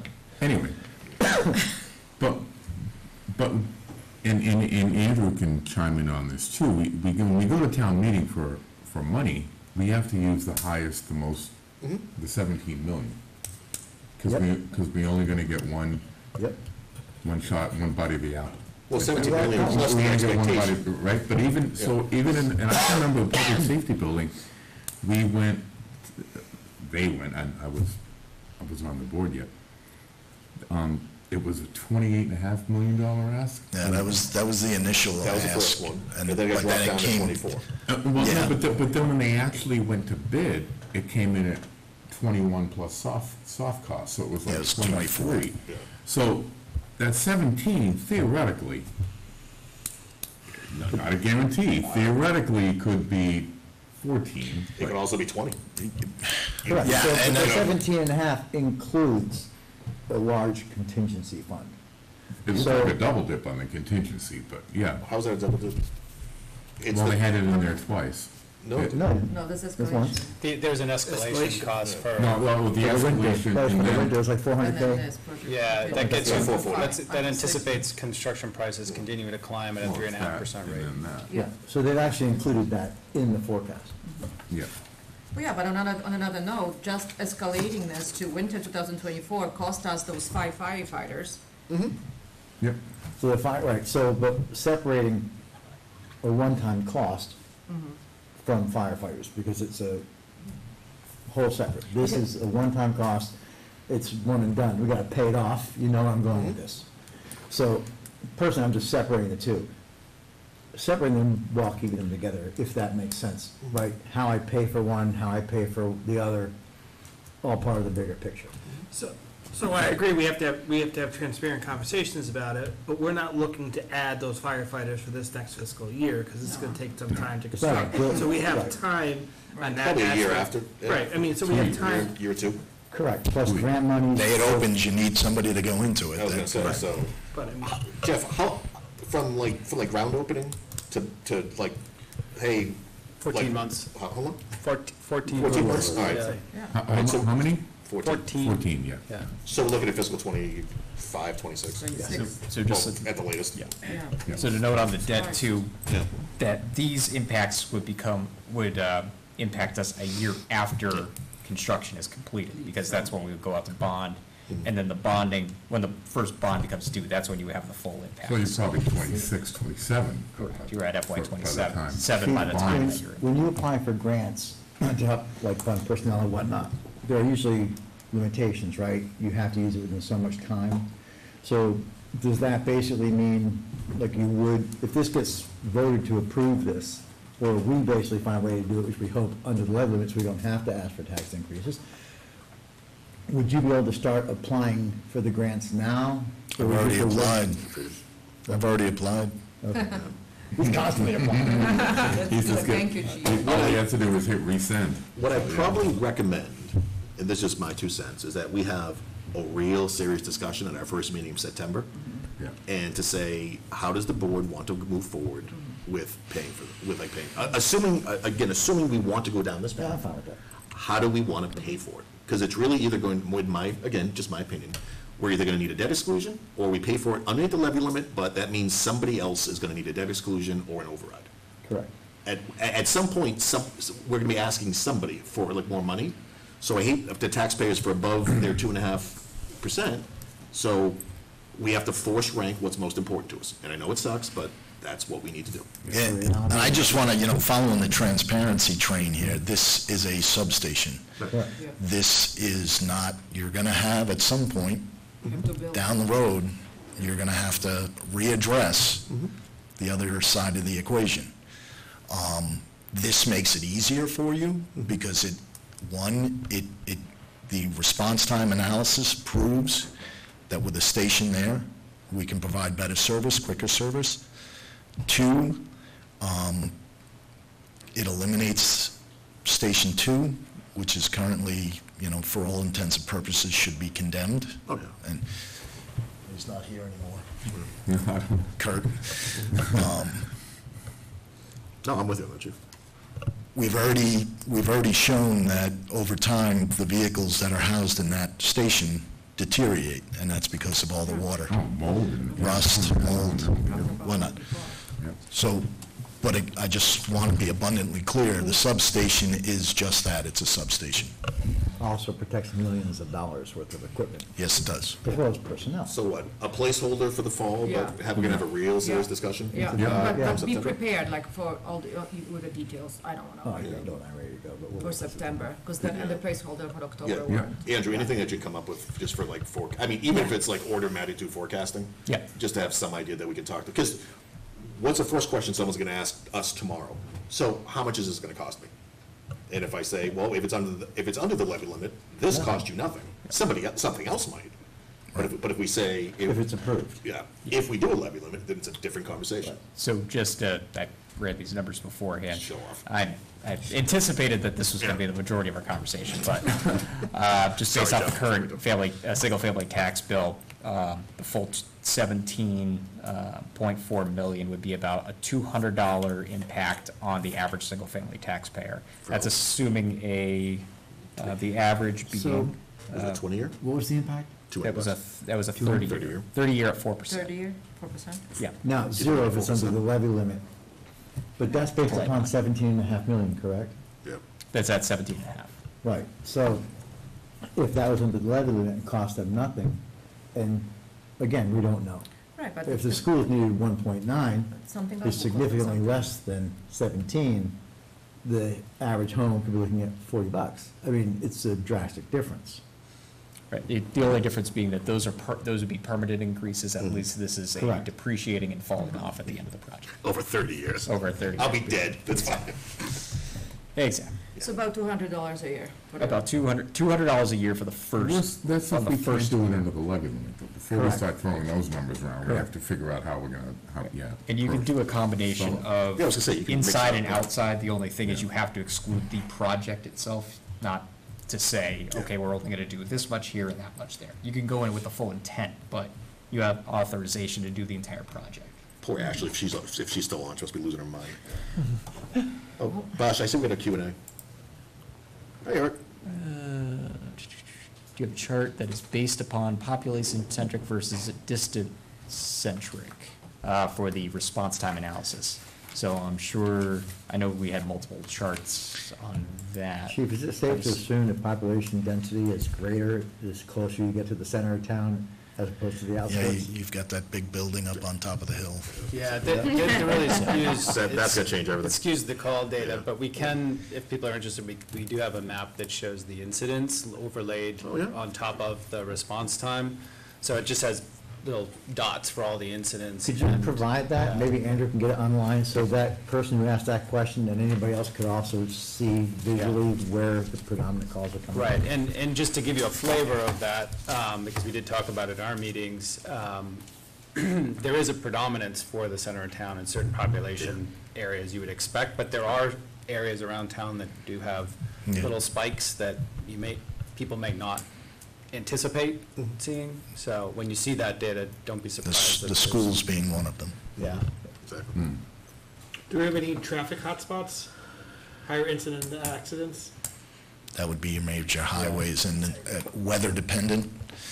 Yeah, we also, because the town does respond to a portion of the turnpike, that does skew the data a little bit as well, because getting to those things, it's not like you follow a road all the way there. There's certain different Is there a way access to points they have. exclude the pike, like to provide that map without the pike? It doesn't skew the data so that it's irrational. It's still a good data set. It's just that if you happen to look at that corridor, it Yep. looks weird that you know, it's green here, green there, red right on the Okay. highway. It's all those New Yorkers. When's our town meeting? October, November this year? October 11th. I got a huge. That's what I'm saying, it's Yeah. getting close. I don't think we can put this in for October, but I'm happy to have the discussion in September.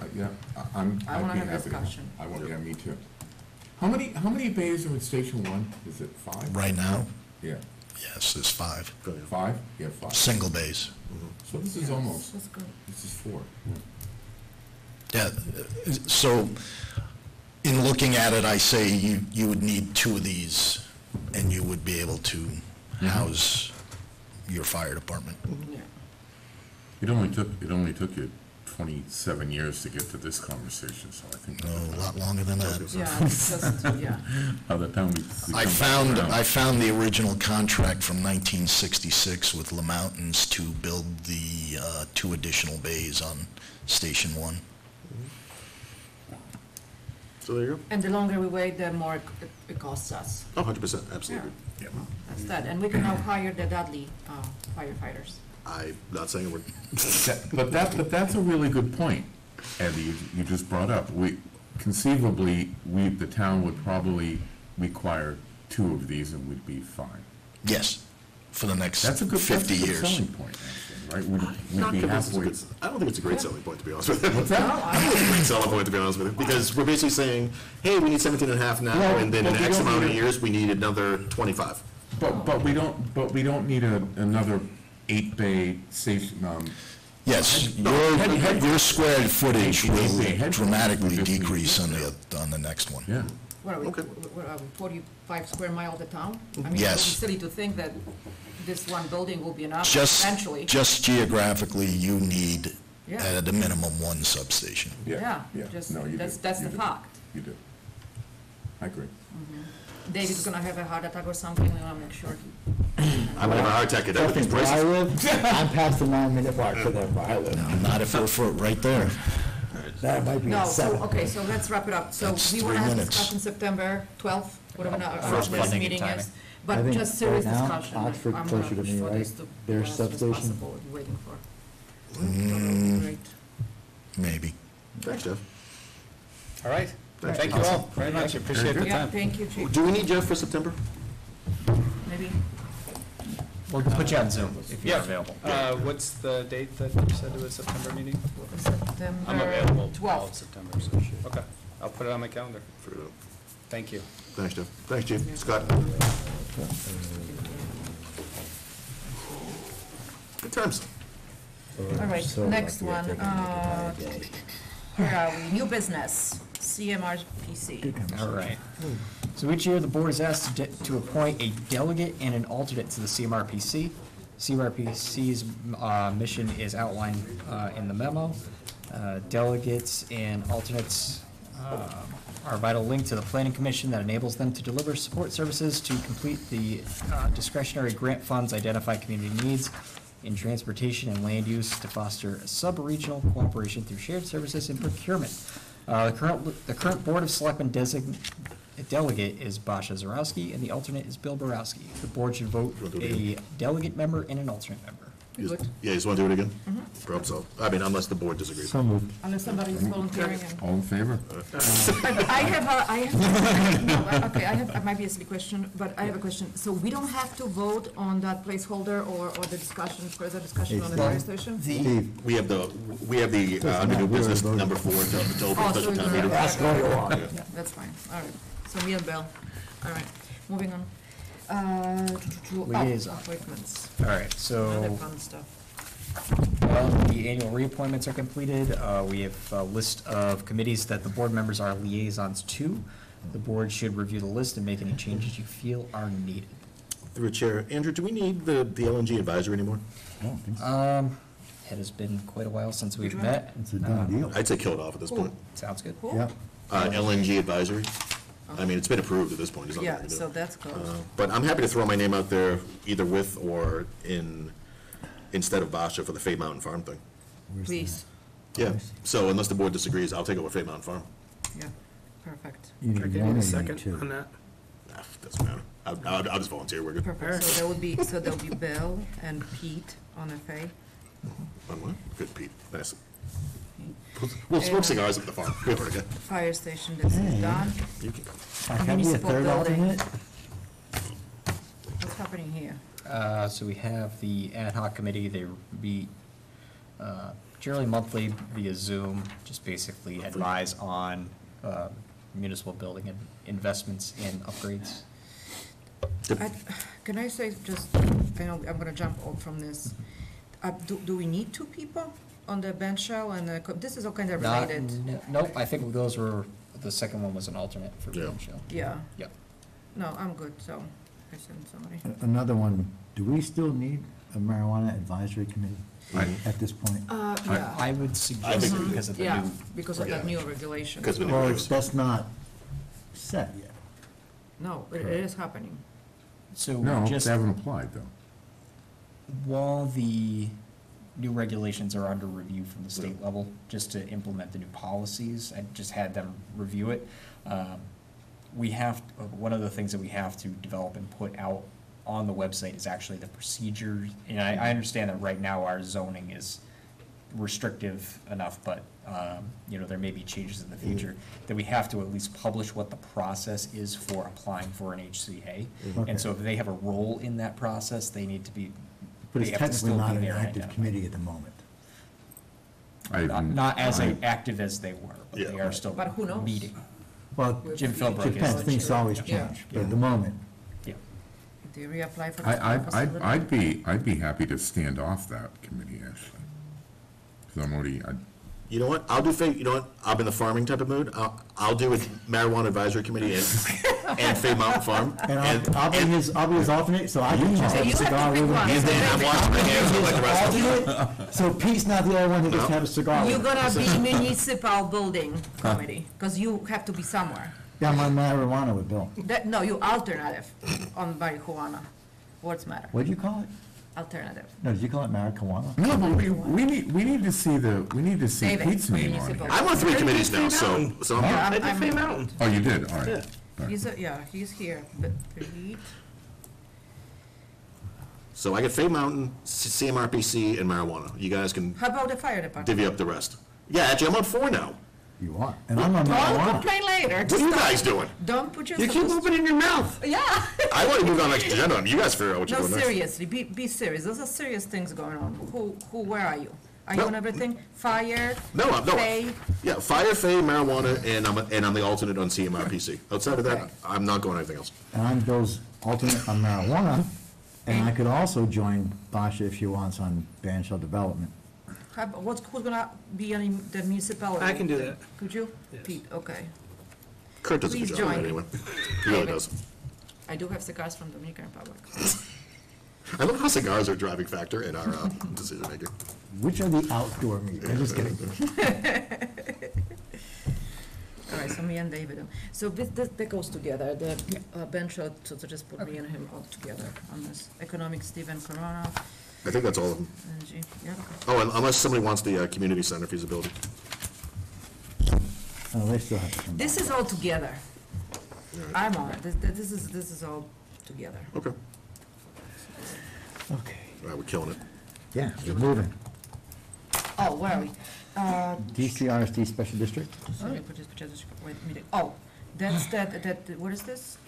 Yeah, so following the Dudley Town meeting on July 24th, the school committee voted to schedule a district-wide meeting at Shepherd Hill on August 23rd, 2023, due to some confusion over the final wording of the amended budget vote.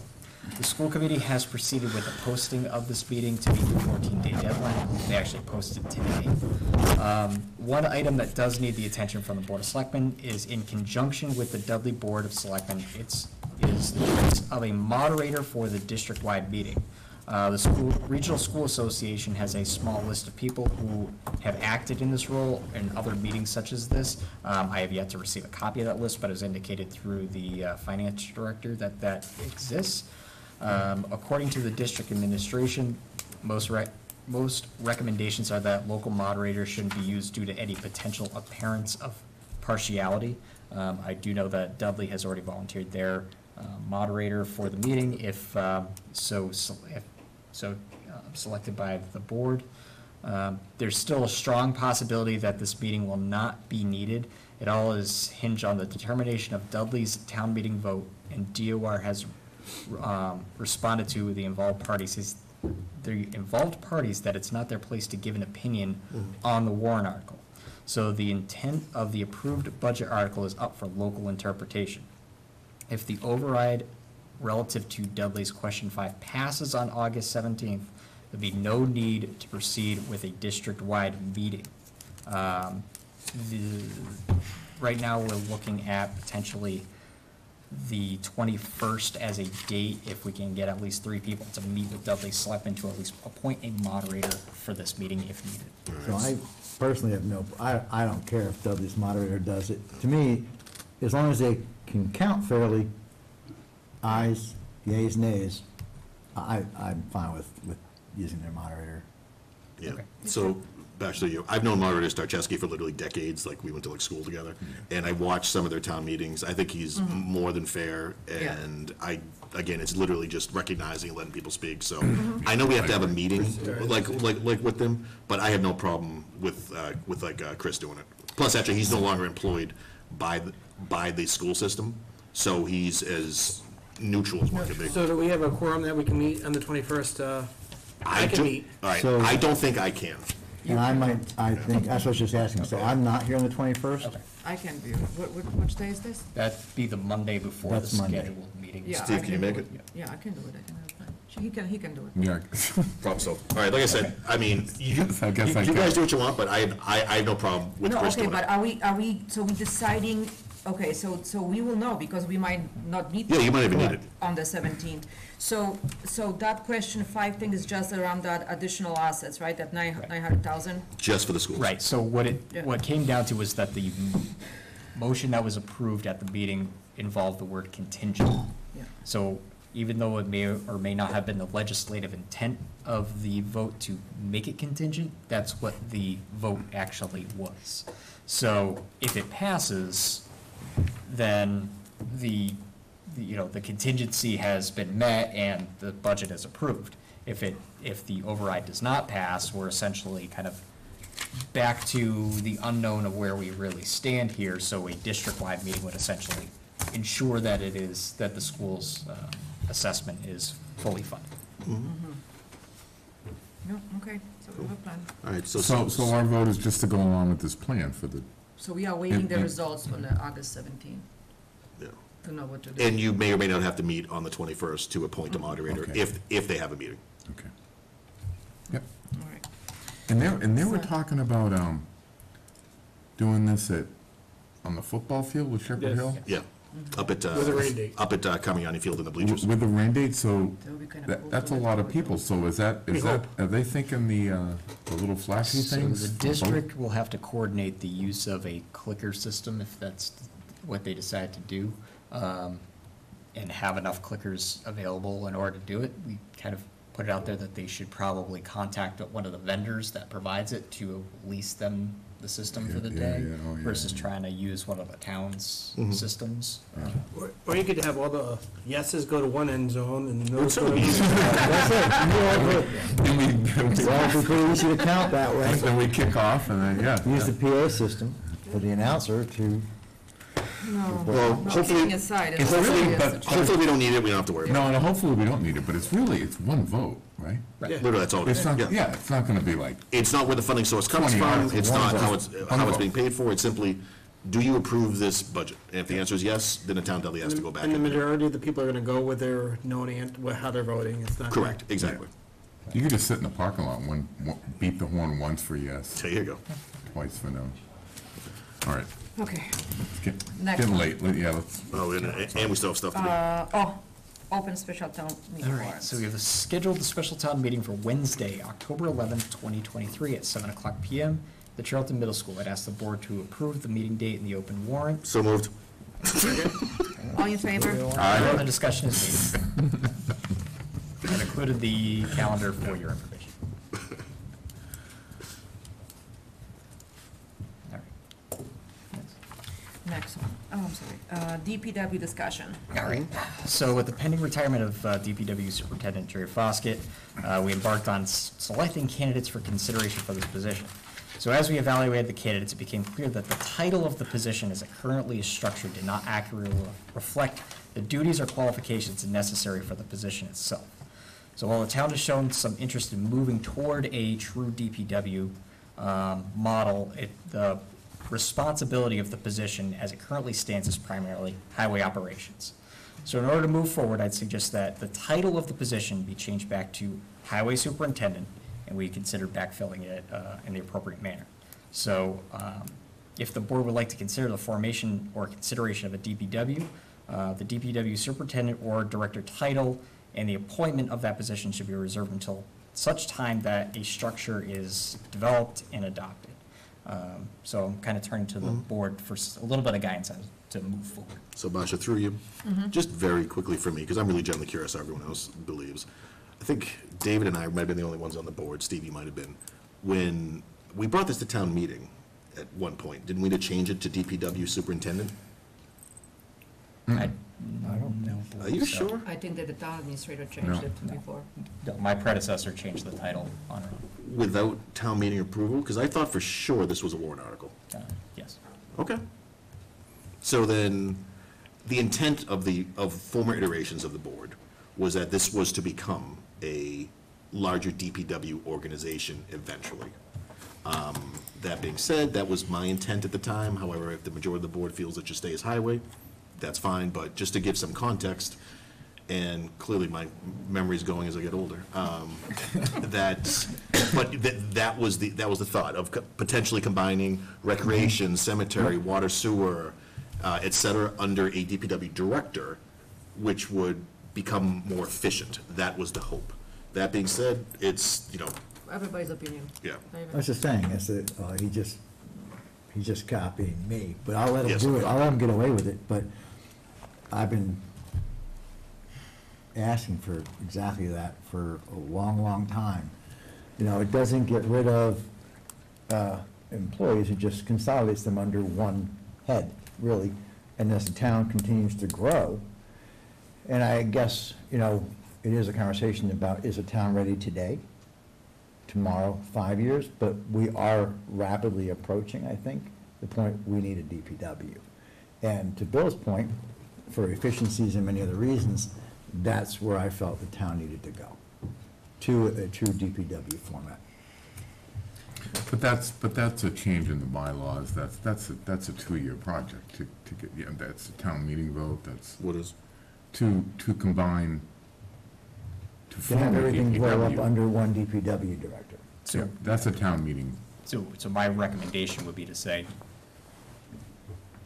go through the process of creating the structure and then advertise for that position. But I think having the title already within a specific division of it almost holds that as saying, well, when we get this all together, you have that position, and kind of sets it out. Right. If you create the structure and then you kind of go back out, re-advertise and go, we want somebody for this position, then the duties and responsibilities are there. But then you're adding a position versus. But you could bring someone up. So you're suggesting we leave it as a highway supervisor. Mhm. If we make the move to DPW, that person's also well aware that doesn't mean that you're automatically the head of the DPW. Right. So you could, if that person's the most qualified at the time, you could elevate them to DPW superintendent and say, retitle that position, or, or it could be a different department head, however, whoever's the most qualified for it at that time, or deemed to be most qualified for it at that time. But at least this gives it that, right now, the way it is currently structured, there's no misconception that this has any more responsibility over cemetery or wastewater or anybody else. You're responsible for the highway. So then how do we go from keeping it highway superintendent to DPW? In other words, I don't want to just see us say, all right, sweep it under the rug, kick another can down the road, without having an actual plan saying, our goals if we do this, if the board wants to do this, that our goal is to still achieve a DPW with a head of the DPW With a progression. within so many years. Yeah. Yeah, so I would Like a say plan, is that you actual would, plan. right, you adopt that organizational structure, and you say that, all right, once the DPW position's created, you're gonna have, let's just say it's 3 division heads under your DPW director. Yeah, And whether or not that's foreman or highway superintendent, or however, whatever the title of that secondary support position is, you know, you could still keep a highway superintendent, have a cemetery superintendent, have a water, wastewater superintendent, and a DPW director. But any one of those 3 could apply, or it could be somebody from the outside. But you're not saying that, well, all right, well, this position's necessarily going away. Right, the difference is all these different departments now will just roll up under one. So essentially, you're serving as that position right now. Correct, exactly. So, having that position will buffer what you need to do with that. Right. Yeah. And we can have a conversation later about the stormwater and the like stuff that can be added to that. I'm hearing two of you, Bill, and you, David.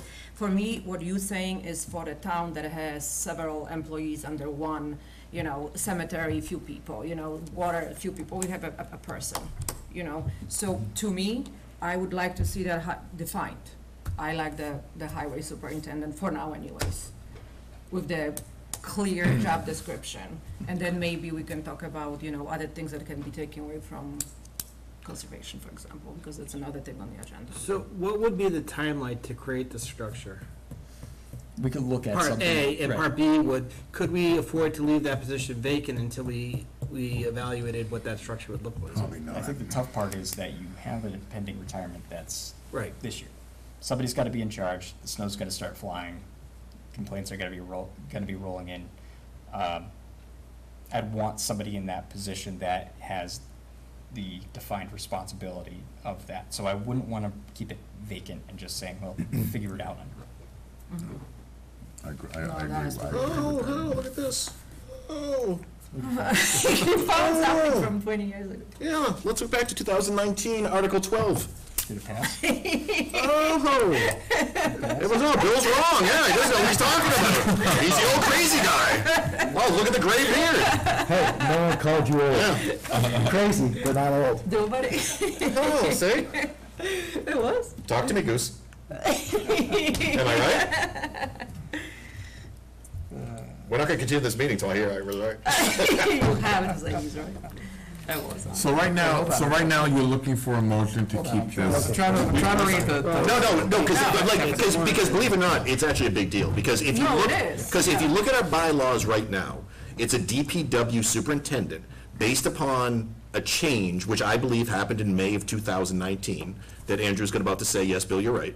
And so that means to change it back to highway commissioner and roles and responsibilities, that should require town meeting vote, because the intent, or at least that's arguable, of in 2019, the town meeting voters, was to say, move it to superintendent. But then we're gonna have an open spot until at least October town meeting, a vacancy. Huh? Hold on.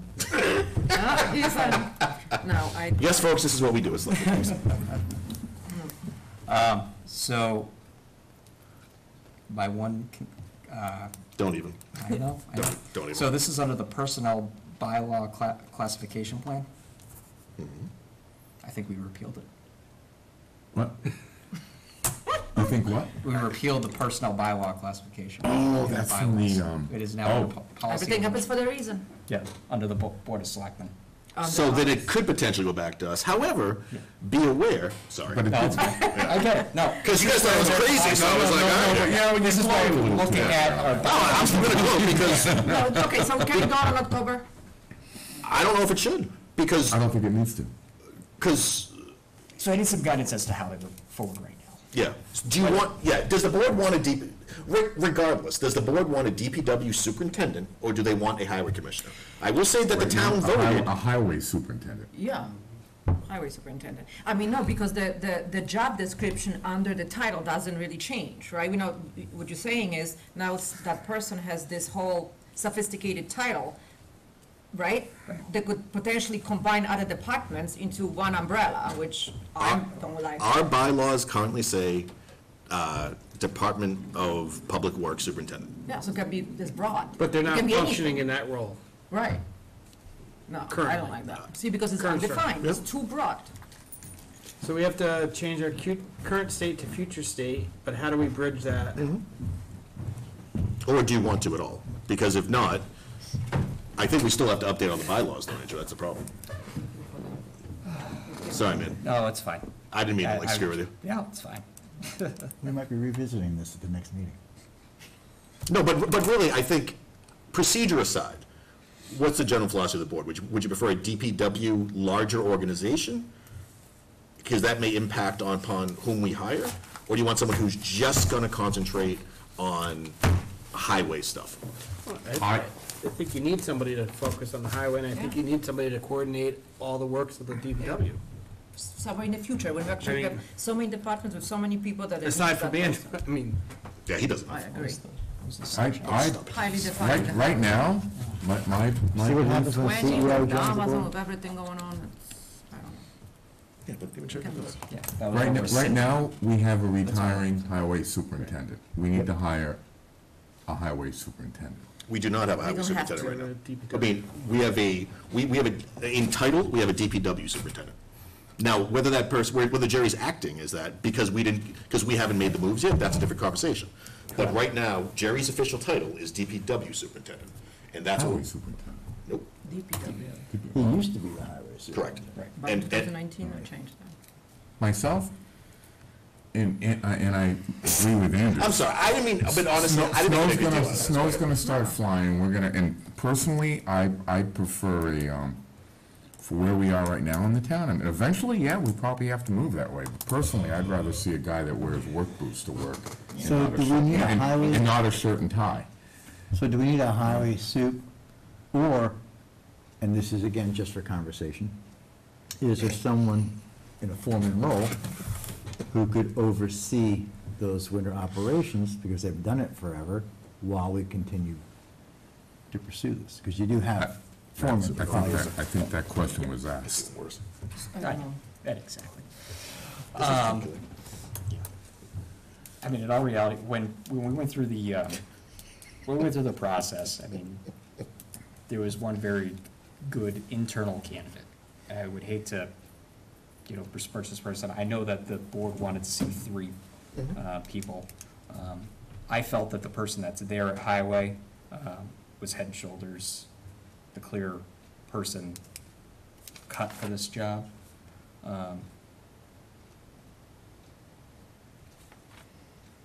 It's really how the board wants to proceed. But to do that, we need to make the decision of defining and, right, and. We just. Right, so Deciding all the basically, things. I think irregardless of the title, Correct. this person would have been the best which I felt was gonna be the best person for the position.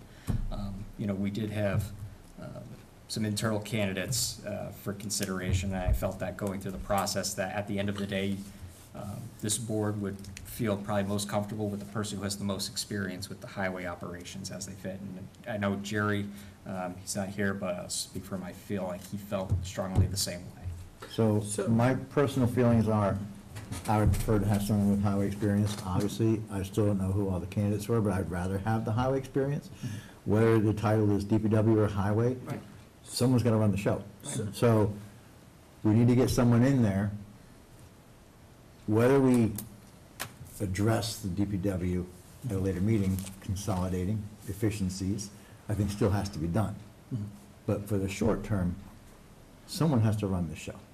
So can we fill it and do it as an additional duty for one of the three to take on that kind of umbrella? So that would be the idea, is that once that structure is established, you could either appoint one of the three to be, okay, you are now the person, and you can decide whether or not that your position needs to be backfilled. Or you bring in somebody from the outside and say, you are now in charge of those three. But it would be a completely, probably different process. Right, but it's not a new position, it's just filling existing roles. Right. Would it be easier to say, for conversation pieces, We had 3 candidates submitted to us. Do we just want to choose from those 3? We still You have to can. define the title. Right. Right. Because the other applicants, if they Would you say feel- we define the highway, they might not even be interested. So I mean, I would potentially fill as a highway superintendent and then ask the 3 to present who wants to be like the leader of the group, you know, and potentially step up for that additional duty. I suppose my concern with that, for lack of a better word, is that my assumption all along was that the person who was in the DPW superintendent position would be doing the role of the highway commissioner as well. Regardless, that was my opinion. Right, but That, so, opens up. or said another way, we wouldn't need a layer for highway commissioner at this point. Maybe in the future, Maybe in the possibly. future, but But right for now. now, the person who was doing the DPW position would be running the show. Right. And I'm- Within the highway, and potentially, as things progress, consolidating But I'm underneath the. saying that could be the scenario, that Possibly. person could get voted by the board to do it, or it could be the sewer, or it could be cemetery. You're not changing the personnel, you're having the same amount of personnel, but we're putting that best person in that leadership with an expansion of the roles and responsibilities that they're currently in. But right now, but to your point, right now, Right. that role doesn't exist. Right, so I mean, I I'm mean, just saying that. actually, it does exist, but the highway commissioner doesn't exist. Right. Right, But right now- that would give us time to work on the structuring without having an operational deficit of not filling the role. Right, but right now we need someone who can do highway. Right. I'm inclined to go with Andrew's recommendation. Me Which too. is, He's interviewed everybody, he knew all the candidates, he met them all, and he has an impression. I mean, Yeah, this is why. and Jerry did too. Yeah, To me, I understand that, and Jerry, but one reason we, The only question is now, do we call it highway superintendent or the DPW? I mean, that's. well, the that's- title exists, so that basically, we leave alone, and we change it. Right. Highway superintendent. highway, that doesn't exist? Right, then you have to change the title. Now we have that. Let's leave it this way. The title's currently DPW director, it's the position that we put out for. We just have a frank conversation with them that if there is a restructuring, this position could essentially change. be Potentially, be called a We highway posted. superintendent. Or eliminated, Correct. let's be honest. Or eliminated. Silly question, probably completely silly question. Why, as the pay scale goes between the highway superintendent and a DPW, is there a different scale? It's the same, they start at the same rank? You know what I'm saying? Like one of Right those now, levels. there is no defined line for a highway superintendent, so it would default to what Right. is now the DPW director. Right. It's not like N1 through 4, N5 through 9, No. this is just, Just whatever. so I'm fine with Andrew's recommendation, personally. So are we, so the vote, so if, That would get the person that he felt was most qualified, and I guess Jerry agreed with him, into that role, so we have operations. are we With the voting on that understanding, with the position, or are understanding, we, no, we're just No. voting on the title. Right. but with the understanding that should things change in the future, Yep, that yep, person yep. realizes, Yep. you may, it doesn't mean this is yours, it So- may change. Are we not interviewing the people anymore, or are we? No, That's if we're gonna vote on recommendation, then we don't have No, to. we're gonna vote on the title of the position, Well, right? no, the Or- title is what it is, you have to go to town meeting to change that, right? Well, We no. agreed that Yes. for right so- now. So the title is what it is, because you have to So, go through a whole well, process then we to still have to change it. address your motion from last meeting, too. And then you wouldn't have the Revise person that. before you have the title. You have the person first. Because Exactly. you still have to have the person. The Hypothetically title, speaking. you couldn't even make that change before October. So hypothetically speaking, so if we will decide on a change to highway superintendent, we don't have to put it on our, it doesn't have to go through the town. I think we have to do a little bit more due diligence after what Selectman Borowski just found. Thanks, with, Bill. That was very No, come on. patronizing. Don't care what. I'm teasing. Passive aggressive? I would want to go back and make sure that, you know, my interpretation is essentially that I think that the town meeting's intent had been scrubbed after the highway, or after the human resources bylaw was adopted. And that's where I would just disagree with you, which is cool, but that's just a whole different. So So you that's figure it out? just, It has to be figured out or So not? let's just table it. we can talk about that all night. Yeah, but- exactly. All right. Okay, just to be clear, what Andrew and I are talking about is really just a procedural issue. It's really not that big of a deal. Okay, Right, so, you need a body, though. Yeah. right. That's Andrew and I geeking out on policy stuff. So let's, how about we make the decision on recommendation, of Andrew's recommendation, for So now. my inclination, and I'll make a motion, is just to appoint Andrew's recommendation to the position. Do I have second? Want me to name my recommendation? Not you. I'd rather not. Well, But Until- Andrew's recommendation was to change the title too.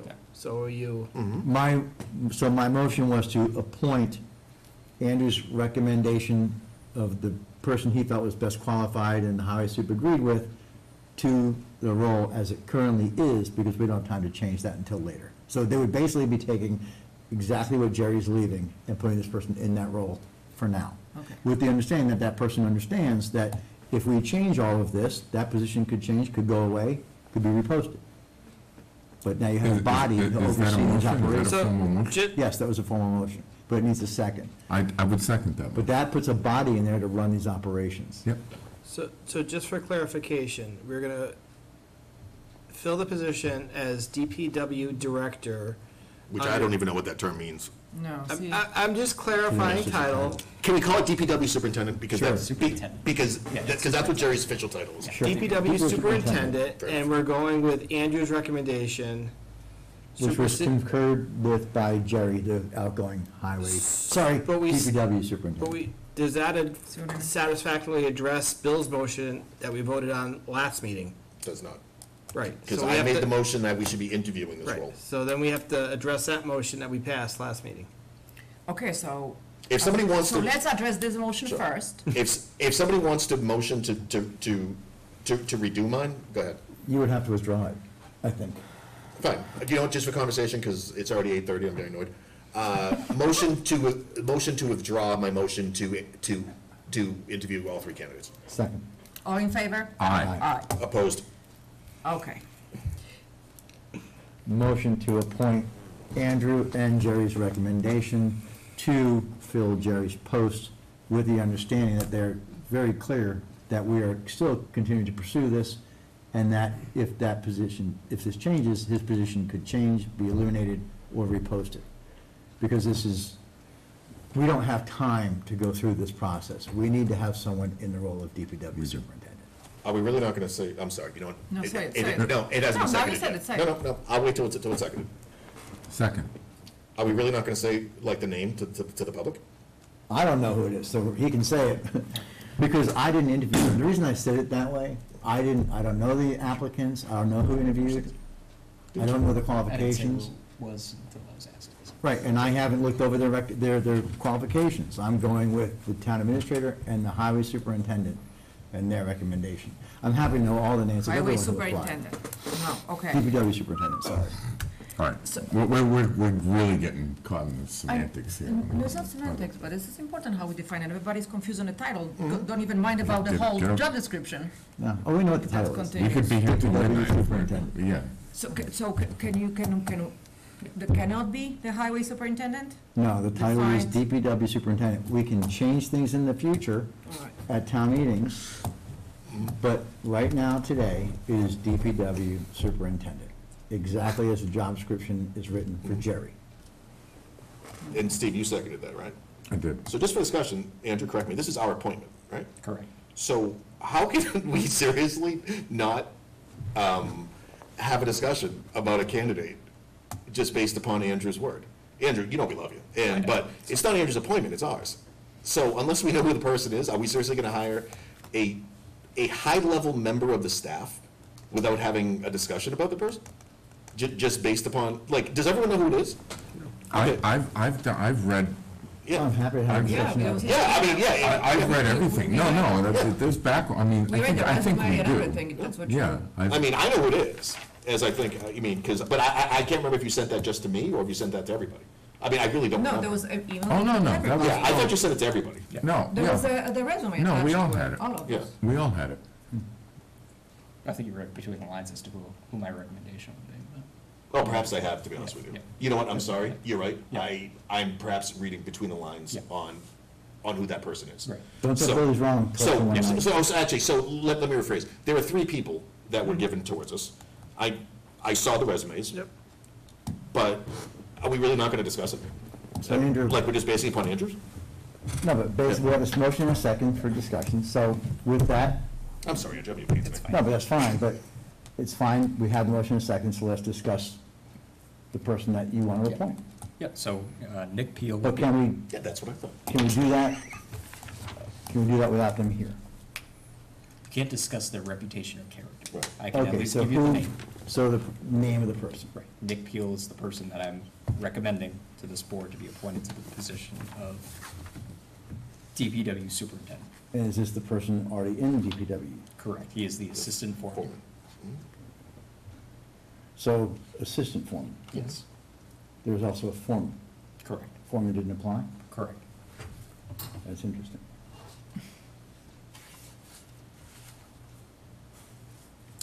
His actual, Nick's real name is Harold. Yes. That's How the- long has he been with the DPW? 18 years, working for Jerry. So a lot of experience. Yes. So you're on the same page. Yeah. From 2006, 2020. I mean, he has, Yeah. again, this is the, you know, the job description that it is under the DPW superintendent, and this current superintendent is, you know, giving his blessing, and you do, after 18 years, I mean, all those resumes look good to me.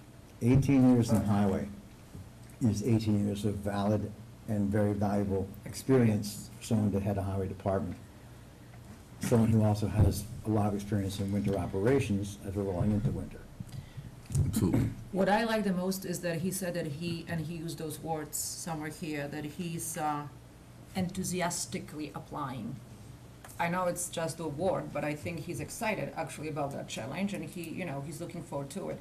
The other ones, you know, maybe they were looking for a career change, maybe combining all different departments, I don't know. But I like what I saw on the paper, and like you said, 18 years states for something. Yeah, I'll keep in mind that I'm not gonna be a dead horse, never mind. Okay, so so what's going on now? There's a motion and a second on the floor. Right. To and now we're discussing- appoint Harold Nick Peel to be the DPW superintendent. All right, So any other questions about the candidate?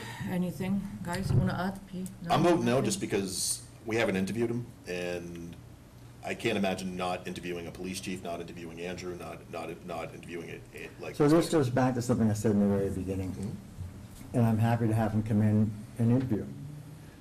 I just personally, to that point, we don't bring in, this isn't assessment centers, this isn't civil service. This is the recommended candidate from our TA and our outgoing DPW superintendent. I have no problem, as I said before, bringing in the finalist, not a group of finalists, the finalists that you want us to consider, and having us ask them questions to see if we're comfortable with that. I said that a long time ago. I don't want three. I want you to interview, I want you to bring them down to one, and then I'm happy to have us bring that person in and have the board meet them and ask them questions at our next meeting. And then the board can vote then if they are still Well, feeling. we already voted to not necessarily have to interview, so. Okay, but this is If you want to move the now. motion, I'm fine just moving it. I just want to put some, you know, parameters around it, because I know Lynn tried to set up the meeting, the interviews, and we couldn't align schedules. So, I mean, we could kick this down the road till our schedules align for months. We've already tabled it from last month to this month, now that we're looking to next month. Do we want to set a timeline where, I mean, if we can't get together, I mean, we have to fill the position. If a majority feels comfortable, vote tonight. I feel comfortable. And when is this whole change happening? Where's the current superintendent leaving? The end of Jerry's what? retirement is the 25th. August. I was gonna say, the 25th, right? Yeah, so we need somebody in the interim anyways, probably him When's our anyhow. August meeting date? Until September is another month. I'm sorry, when's our 22nd would be the, September? 22nd would be the next regular, Yeah, the that's what I'm September meeting saying. is the 12th. Yeah. The 12th. So Or- we're gonna It make doesn't- September like the first Do we week. move to an interim position at this No. point now? No, well, I think Yet it was. another. I'm just wondering, I would love to move the motion at this point, because, Yeah, let's move like, it. I think we've talked ad nauseum, I think everyone knows, and this is not about the people, I think this is just about process, and like I said, I've lost arguments before, I'm fine with it, I'm ready to move on. Yeah, all right, so. Well, look, I'm also fine with withdrawing my motion and having it come in September. The candidate you recommend to have us ask them questions and meet them and. Affirm the appointment at that time. Correct, and also ask them questions before it is affirmed. I'd want at least two, if not all three people, to come in, that's just me.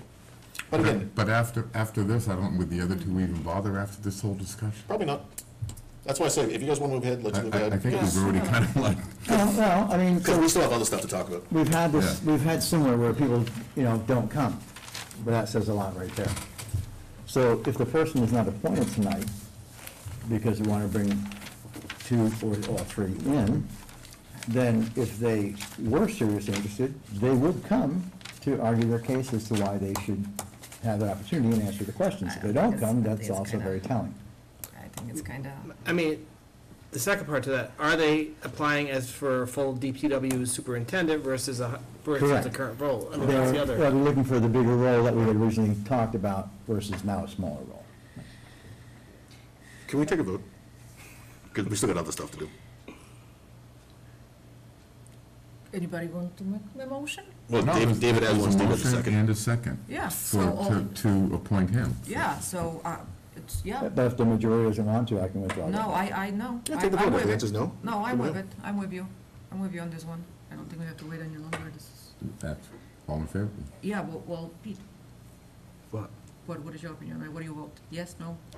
Well, you didn't call for you didn't call for a vote Yes, call for the yet. vote. My question was, What did would he- the board rather I just withdraw the motion? Yeah, I don't want you to withdraw the motion. So call the Well, vote, that's please. gonna ask for a vote. Okay, so I'm asking for the vote to stay with the original motion that you have made. Which was Nick, how do you say it? Appeal. Peel. PO. So the motion is to appoint Nick, who I'm sure is a fantastic person, the permanent DPW superintendent until we figure out anything else that may change in the future. In That, title. is that fair That's the enough for a motion, vote? and I that's, think it's fairly accurate, Yeah. as long as they were well aware that, Yeah. correct, we're still pursuing Yeah. what Bill and I, our vision for this, which means he may be out of a job if the job goes away in the future. Hypothetically, yeah. Right. But he's I mean, he DPW could superintendent also- at that point. Right, that person could also apply to become the head of everything. Well, he's the head of everything as the No, DPW superintendent. with a new change of title, responsibilities, reposting. Okay, let's do it. no. Let's yeah, do it. Bosh, Let's, come on. okay, let's do it. Get So we control go of with this. the original motion. Yeah. Okay. So aye for that motion. That's my vote. Aye. Aye. No. Aye. Okay. Again, nothing against Nick, just Yep. the idea that we didn't interview Alright, these folks. moving on. No, not moving on, Steve. Like the idea that we did not interview a department head, and a few people didn't even know who he was, like, before the vote tonight. Again, I love all of you, but I think this was a mistake. Anyway, all right, now I'm done. Conservation. All right, I'll try to make this one quick. So anyway, that vote was 4-1. That's fine. All right, so Congratulations, Nick. we're working on trying to backfill the director position for conservation. That one's been vacant for about a month. It's been very difficult to find any qualified applicants. We've had it out for about a month and a half. We've had nobody that's had any more qualifications than our current interim conservation agent, Rose, in that position. We have a few applicants to consider, but I'd like the board to consider whether or not allowing us to pivot from this position and potentially backfill the position of Rose with a sort of a hybrid land use assistant to more assist her with doing the minutes. In all reality, as long as it takes for us to backfill that position, I don't want her to get burnt out. Agreed. So is this a temporary thing or a full-time thing? So it would. I'm we're sorry, looking to temporary say- versus permanent. Right, we're looking essentially, see if we can get somebody in there that can do minutes for her and also potentially do the ZBA and historical stuff, which Mary has taken on since the ZBA. Oh, that's right, we don't have that anymore, that's right. Right. So in the technicality of it is, so Rose will be taking Angela's position, and we will be looking to fill the. She would keep in the interim position until that is officially backfilled. But that's the idea. So Right. Nothing changes, it's just she's going to Angela's place, and Correct, we that's currently hire what she is. somebody for. I'd like to backfill that position, but also with the aspect of pulling the ZBA and the historical commission that's been thrown on Mary and pull it under this person. Yeah, Mary- So adding So it to it that. may stay if we find a well-applied conservation director and then potentially reduce in hours if need be, but wanting to try to address kind of like this identified need right now. How does Mary feel about it? Well, I know Mary's been kind of throwing some things on her, and I don't want to speak for Yeah. her. But I know that, I just wanted her to give something up that she enjoys, that's what I was getting at. I won't speak Yeah. for her, and I haven't had the direct conversation Yeah. with her since she's been on vacation Yeah. for the last week, and this has kind of been an evolving, like, hey, what do we do here Yeah, to right. keep her from getting burnt out down there? Yeah, I love Mary, so I don't want anything bad to happen, and it sounds like she might have too much on her plate on responsibility, so I'm fine motioning to approve this. And again, this is our backup plan if we can't Yeah, get yeah, somebody for yeah. that position. I'd prefer to permanently fill the conservation agent and then backfill it, but if we are really in No, a yeah. position where it's like, hey, we're 3 months down the road here, and you're still the only person in there, and you have 4 months of minutes that are on back up, you know, I don't wanna see it get burned out, so. No, that works for me, yeah, my motion is to agree. Second. Everybody in favor? Aye. Actually, Moving on. I'm thinking outside the box, on that. That's good. Where are we now? School boards. Oh, Oh, schools. yeah. Yeah. Motion to approve the 19,000. Second. All in favor? Aye. Moving on. Again, for those folks at home, it's ARPA money. Yes, not. We are just hiring someone to do a study, just to let us know what we don't know. I already did my reports. Correct. Motion. What is here, review, oh, nothing? Other business? Next meeting, other business. Nothing, I got no other anybody? No, I got nothing. I just wanna say it one more time, that on Thursday is a Woosocks Charlton Day. Please, guys, you can still buy the tickets online. $5 of every ticket is going to the Race Foundation for the heating and cooling for the seniors. So please, Charlton spirit, go online, buy tickets. Rock on. We'll have fun. Motion to adjourn. Okay. Good meeting, everybody. Jeez.